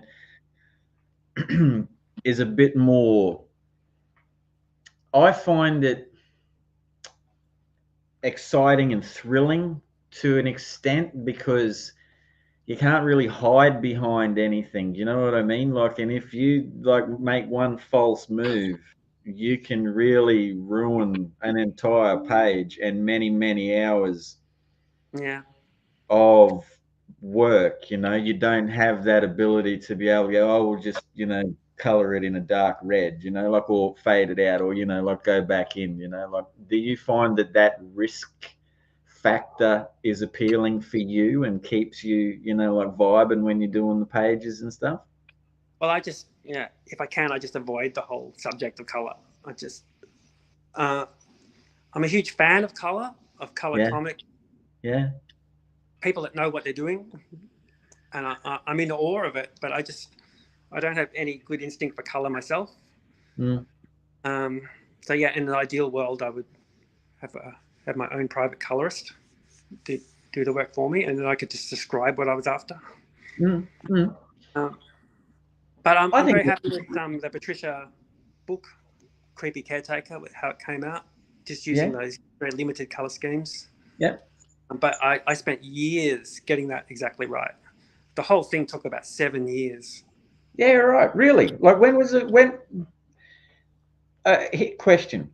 So you're with like, now Nat Carmichael is someone I'm aware of, have not met, is on a Chinwag in a couple of months, which I'm keen to meet him because he's a historian and he knows his stuff, like, and I like learning, as you know. And what and Patricia, was that like was that like a mutual, like you were doing something and knew Nat and talked about it, or was that a, hey Dillon, have you got something to do? Hey, I'm working on Patricia. I might be 5 years away from getting it done. Like, how did that all come about, man? Because that was a very successful Kickstarter, and I see it's out and about in the world, like in numbers, man, and successfully going. So, like, how did that little, garden grow? The book came about from I basically wanted to create something in a way that I hadn't done before, just one single page, one big illustration per page, very Yeah, limited amount of text, yeah, as an excuse to kind of just draw the things I want to draw and take my time on it. I knew it was going to take a long time, but I thought, what if I could do anything? What would it be? What would be my favorite thing to do? So that this is going to be a labor of love anyway. And I just want to draw graveyards,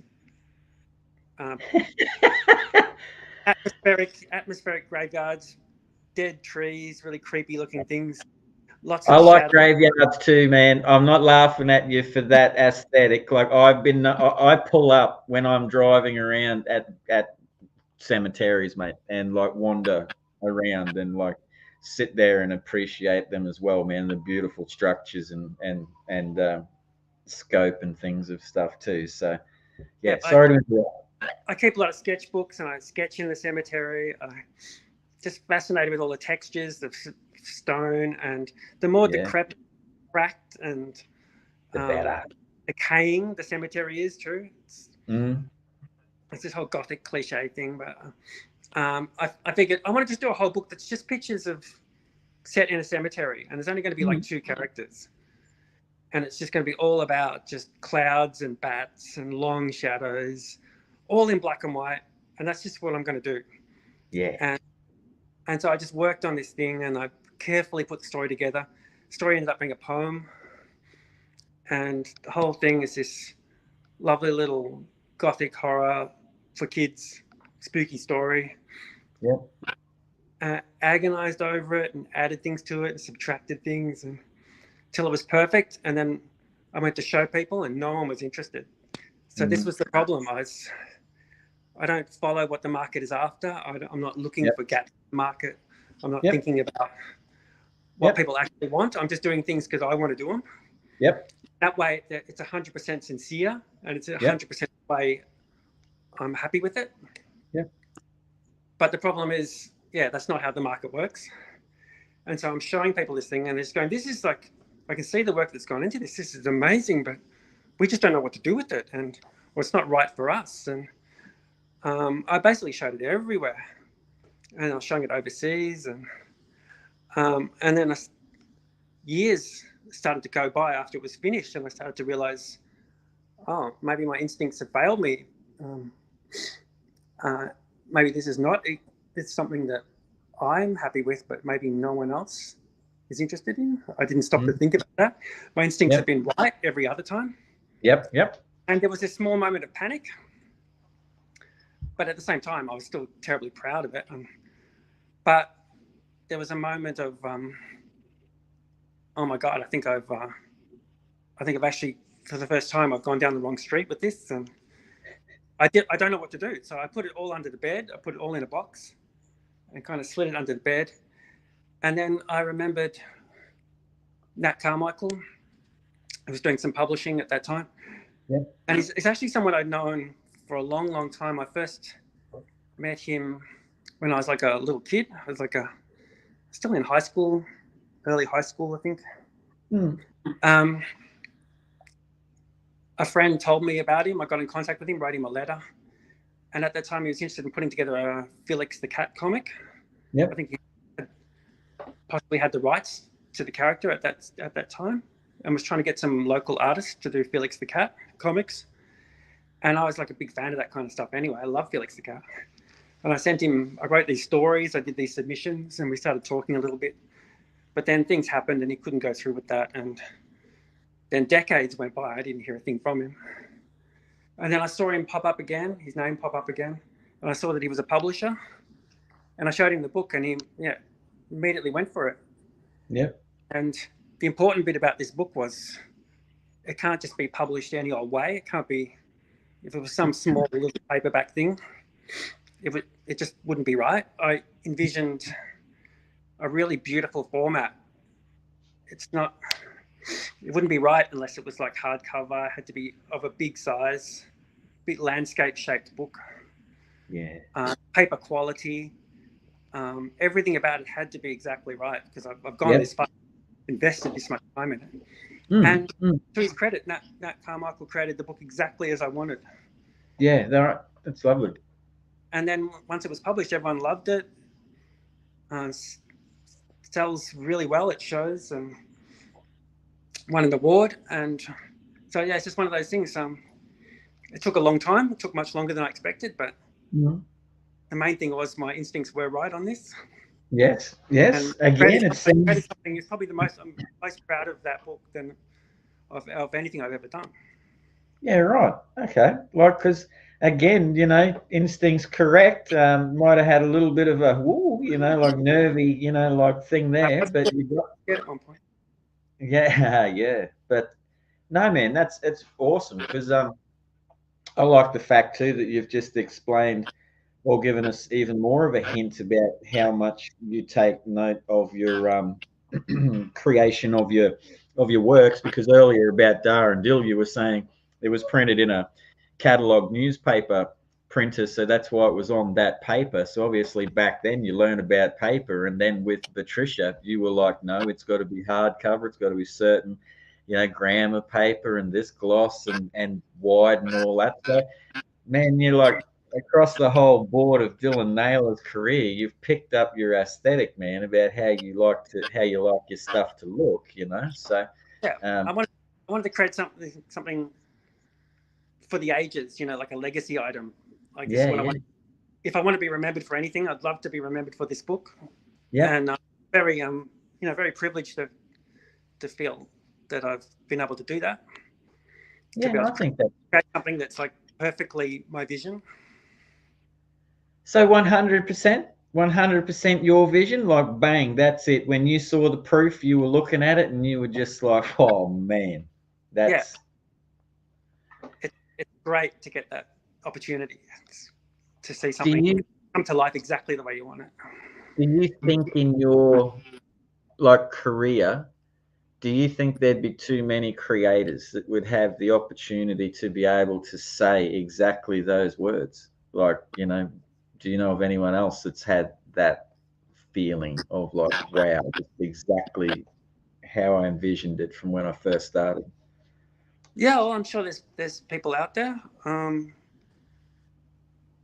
Yeah, just to be able to like keep writing and drawing in itself, even if it wasn't exactly right. Just the idea that I mean, I know so many people along the way who have just had to like go on to other things and stop what they're doing. Really, really talented people Yep. that no longer write or draw or create, Yeah. Yeah. or maybe moved into different areas, more related or unrelated areas. But Yeah. yeah, the main thing is I'm very lucky to be able to still do these things, spend time on these things, and Absolutely.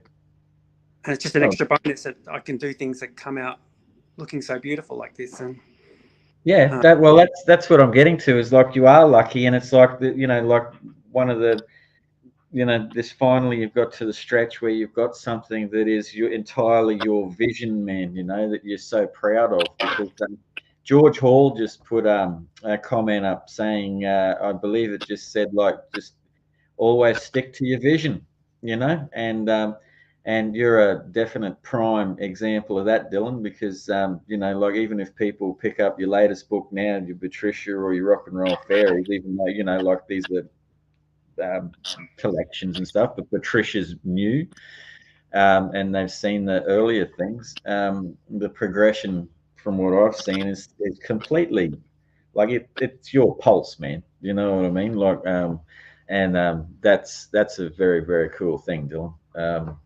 I wanted, I can't remember the name of it, but there's a um, there is a book, and I've always meant to get it of yours, and I will get it now that I'm talking to you because it's just jogged a memory of mine. I can't remember the name of it.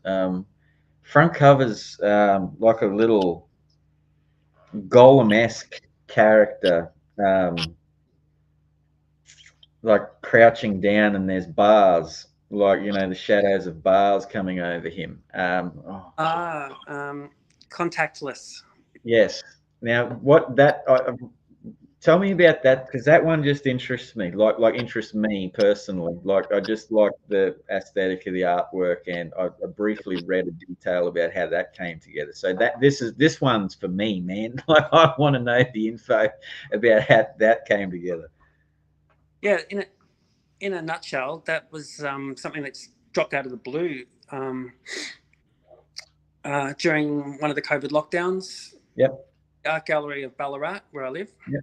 contacted me, and I didn't even have to apply for this. They contacted me somehow and said, look, we're trying to match together creative people, trying to get two people from two different disciplines and get them to work on a project that will exhibit in the gallery. So sometimes there were people working in textiles and sculpture, and I kind of represented visual art or illustration, and I was paired with a guy who was a singer, a guy called Skyscraper Stan. Yeah, so right. Okay. Songwriter, musician. Yeah. Yeah. And I'd never met him before, but we were suddenly like put together, and it's like, you two come up with something. And so we formulated this idea of I was going to do a comic, and it was going to be completely silent. And Stan would create a soundtrack to go with that. And so through music and just visuals, no dialogue, no words at all, create this story.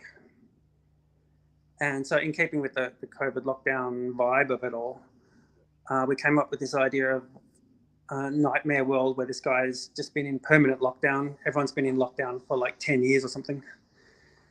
And this is the story of just a day in the life of this one guy. He almost looks like a rodent. He's kind of like this old man that's just in this apartment, and the whole story takes place in the apartment. But he stockpiled food, tins, and most importantly, toilet paper into piles everywhere. And the piles go up to the ceiling, and they've created a kind of maze within the apartment. Yep. And it's all about him kind of, he puts on a record and then moves in between the piles and tins and things and goes about this kind of day of his, looking out the window and collecting the mail, which is just junk mail. And all these things are kind of hinted at, and I won't spoil it for you, but at the end of it, the camera kind of pulls back and you finally see an aerial shot of the entire apartment. One of those impossible shots where they must have like removed the roof to be able to see it. Mm-hmm. And then you see everything that's happened within this space. And it's just, he's basically just like a rat in a maze. It's just a maze created by toilet paper rolls. And the man has lived out his entire life within this little space. Yeah. So, you know, it was a great challenge I set myself. I've never done a comic that's completely silent before, over 30 pages. Yep. And the original pages were A3 and exhibited in order in the Art Gallery of Ballarat with the music playing over speakers. Lovely. So that's where you both came together, was in the gallery. Like he had old, what was his slingshot Stan or whatever his name was? Is that Dan? Sorry, Skyscraper Dan, if you ever listen to it, you know, like slingshot wasn't bad. It's not a bad, you know, like go, but you know, yeah, it's close.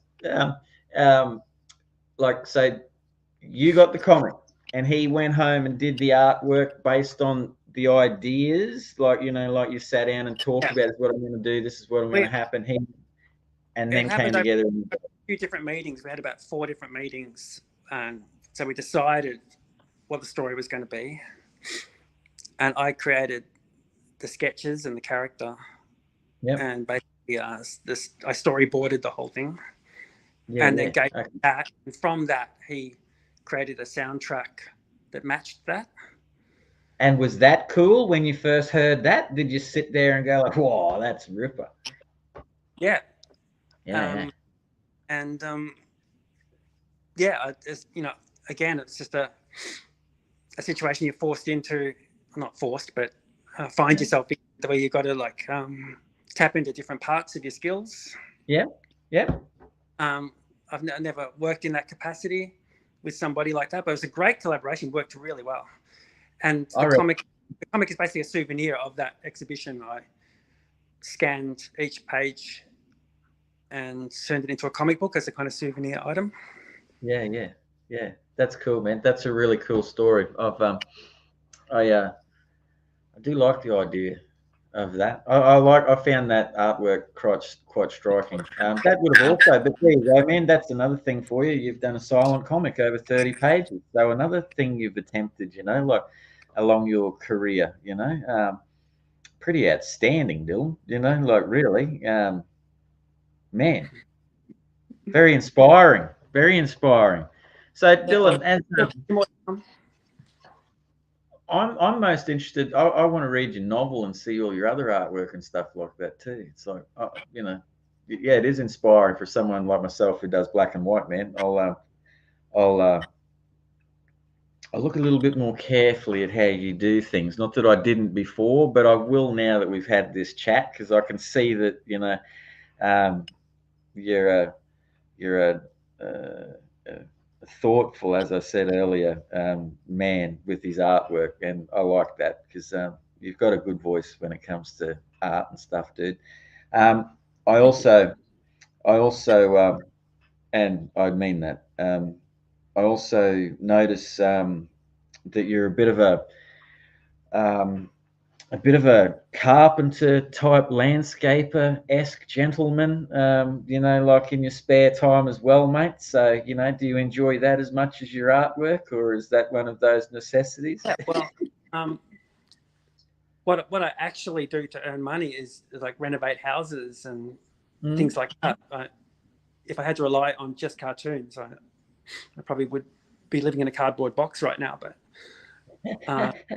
I never really talk about it, but I mostly, renovate houses and landscape and stuff like that. And I really love that bit.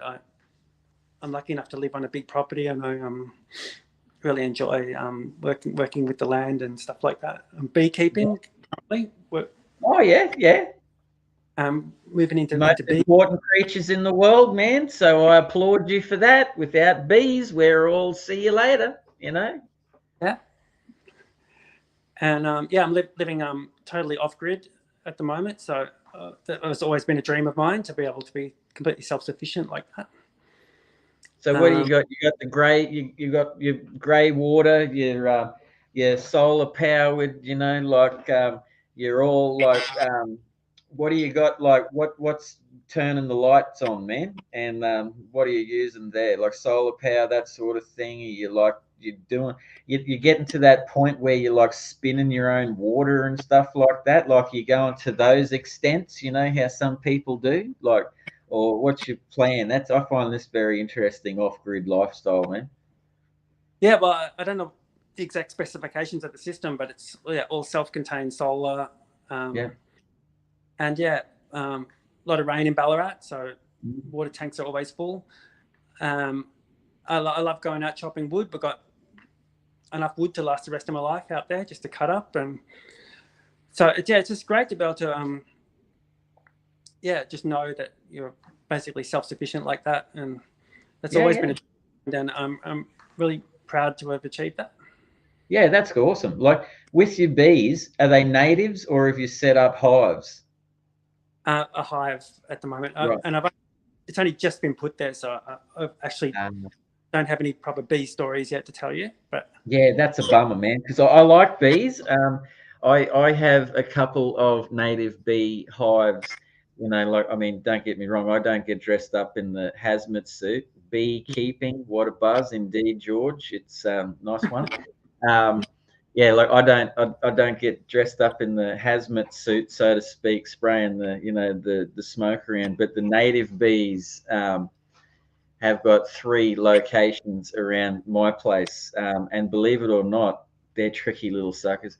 There's one at the front door. They have like double open, French doors, whatever they call them, like, and right in the brick, they've got a little hole in there, man, and they come in and come out, and like, so who knows, like what farm they've got going in the walls of the house. And there's one down the backyard and the lemon tree and stuff. And I pride myself on, like maintaining, like a happy environment for the bees, man, and frogs. I'm another frog man. I love a good frog. I've got about 20 of them live outside, like, so, I like that. You need to come over, because we've got tons of frogs. There's basically 20 acres of really natural kind of bush, and it's a really big wildflower area. Oh, so ripper! To get like wildflower honey. Once the hive is established. Yeah, that's cool, man. Like that'd be good flavors. Like now, let's get back to this, because you seem like this is another thing. Now we're talking about the land, man. Not that I really know anything about it. I just wanted to put an emphasis on the deeper part of my timbre voice there, to hide the nasally North Queensland twang. But what's with all the wood chopping, man? Like, is it like just this deep, sped up frustration occasionally? You go out and you just don't, or is it just like realistically coming down to keeping warm? I actually really enjoy it. Like, I can't really work for that long anyway when I'm drawing. My eyes these days, I get eye strain really quickly. Yeah. And so I just work for a little bit, then head out and chop some wood, and I love it. I love chainsawing and splitting the wood and all those kind of earthy things. Yeah, that's cool, man. Yeah, that's cool. Yeah, I like it, man. You're like this delicate artist that goes out, like, and next thing it's like put the brushes down and where's Dillon? He's gone from one set of chaps to another, mate. You know what I mean? Like just inside to outside. So there you go. Like, duality of things. That's awesome, man. yeah, like that's really really awesome, mate. As I guess as we wind down our chinwag this evening and stuff like that, uh, what is it that if you were looking at young Dillon and the parallels had brought you together. So Dillon's looking at young Dillon, and chopping wood is very therapeutic, says Mr. Challoner. I imagine it would be. I haven't had to chop much wood, gentlemen, up in North Queensland. Yeah, keeping warm's not something that's like a concern. It's when it drops like 5 degrees and everyone's in the Eskimo gear. Is uh,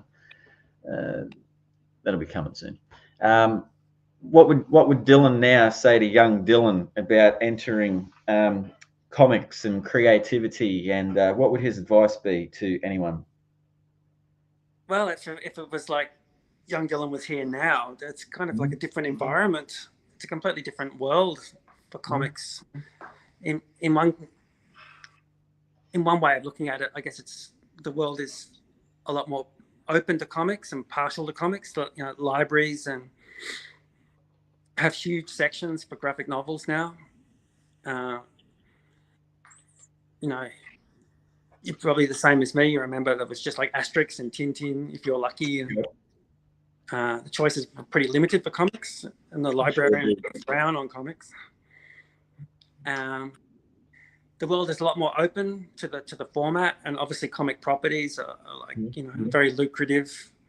Comics seem so successful in almost every other way now, except maybe comics themselves. Sometimes it feels like that. Games and toys, like a huge industry. Yeah. And the humble comic sometimes gets overlooked. Yeah. But people are still embracing the physical objects. It's great to see like interest in vinyl, and people are realizing maybe they shouldn't throw all their DVDs away. And it's good to see books. I think sales for books are still better than ever. Yeah. And so people are still embracing those physical objects, but publications for comics, opportunities for comics. I don't know. It's all kind of different now. I had like just a great run. Yep. Comics in show bags, and I did a lot of educational material for comics. Yep. Worked in many different ways, how to draw comics, books, and I just feel like those publications have dropped away, and now everyone's just doing web comics and things, but it's easy to get lost in that crowd. Yeah. It's a little bit harder to stick out now, I think. Yep.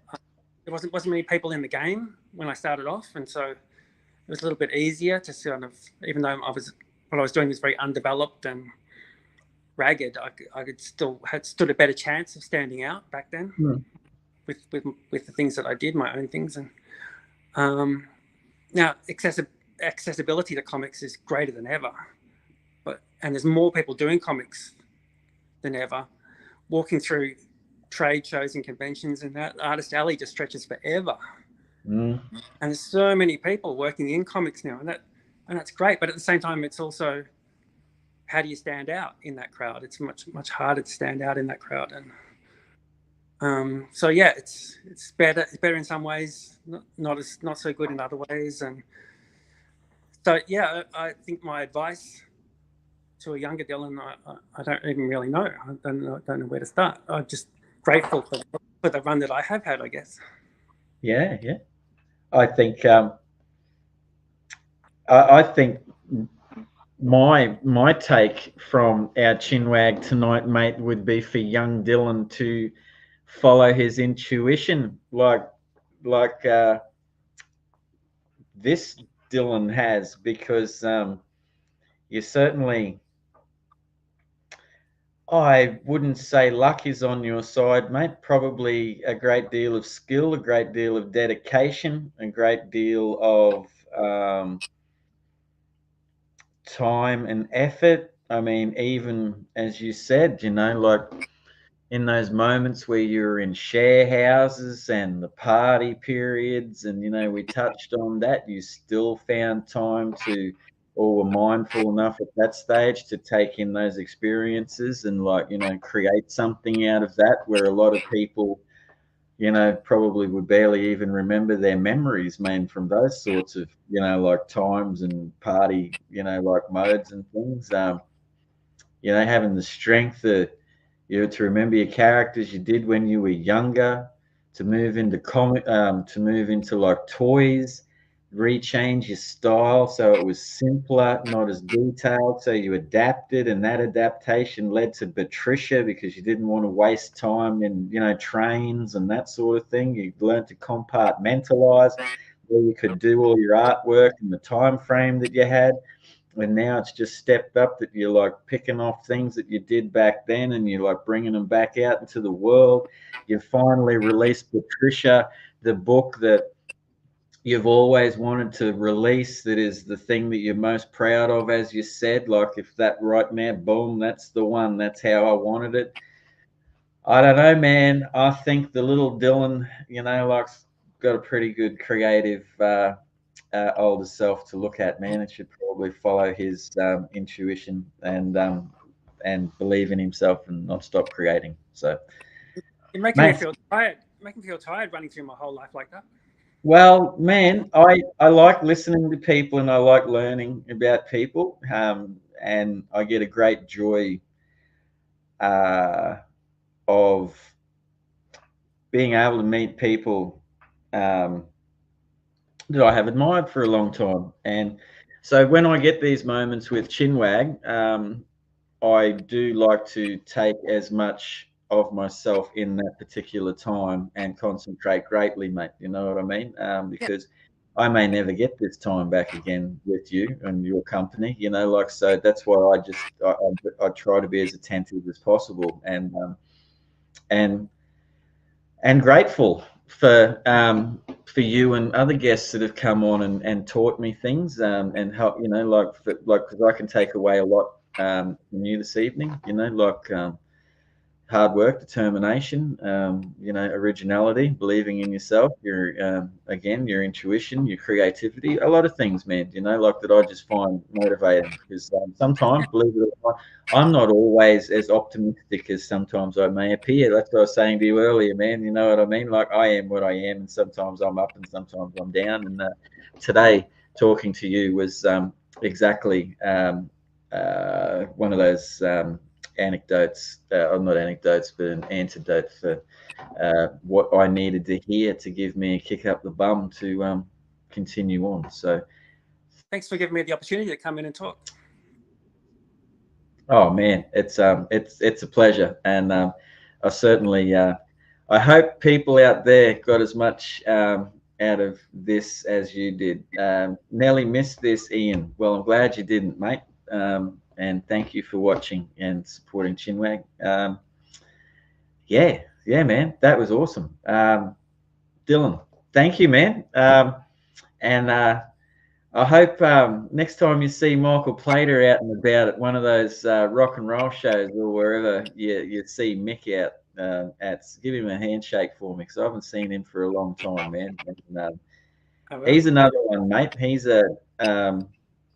just much like yourself, man. Just follows his nose, his intuition, his creative, thing. Yeah, I can see why the two of you are mates. So it's good. All right. Now, thank you everyone for watching the show. As always, I am 100% grateful. Thank you for always showing interest in the Australian comic book community and all of the guests. Don't forget to like and subscribe, Comex and Aussieverse. That's the most important thing. If you want to support some Australian comic book creators, you can head over to, no worries, Ian. Thank you, man. If you want to head over to the Comic Shop, which sponsors the show, there's over 100 comics by Australian creators in there.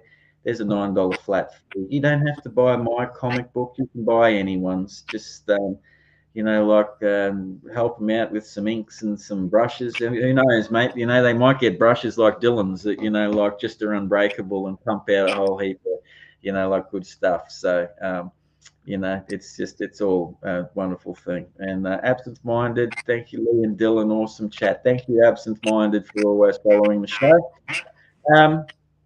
As I always say, winding down, Dillon, hang around after the show for a bit, man, and we'll do a formal goodbye. And everyone out there, look after people. Comex, we're very big on looking after people. Mental health is an important thing. I suffer from mental health issues and have to be aware of those things. It's just how it is in life, I wasn't built to handle certain things. Some things get on top of me, and with the help of my friends and people, they help pull me from under that rug. So I thank them for that. So help out a mate. Give them a ring if you haven't heard from them for a long time. Keep a lookout for people. Look, as always, Chinwag will be and always is made with love and community is unity. And we'll see you next week for Jesse Drachman. Thank you very much for watching. Good evening. Bye. This show is sponsored by the Comex Shop. Check out comex.cx for all things Comex and find out what Comex is all about. We hope you enjoyed the show.